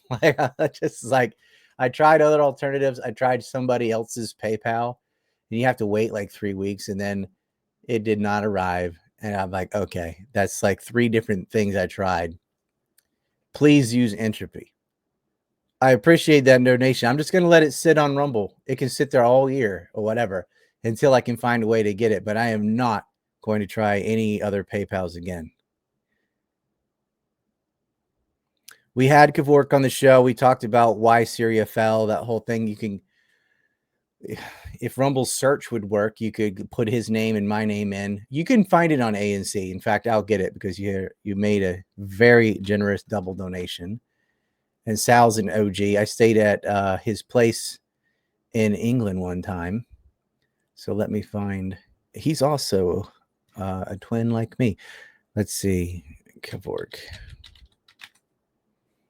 Always reminds me of Dr. Kevorkian. Let's see. I'm going to try and get the link for you on ANC. Let's see. Patrick Hennessy.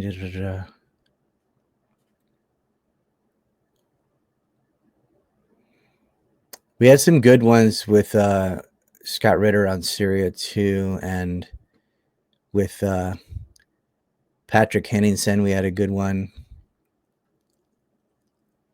Syria Aftermath. I'm looking them up. I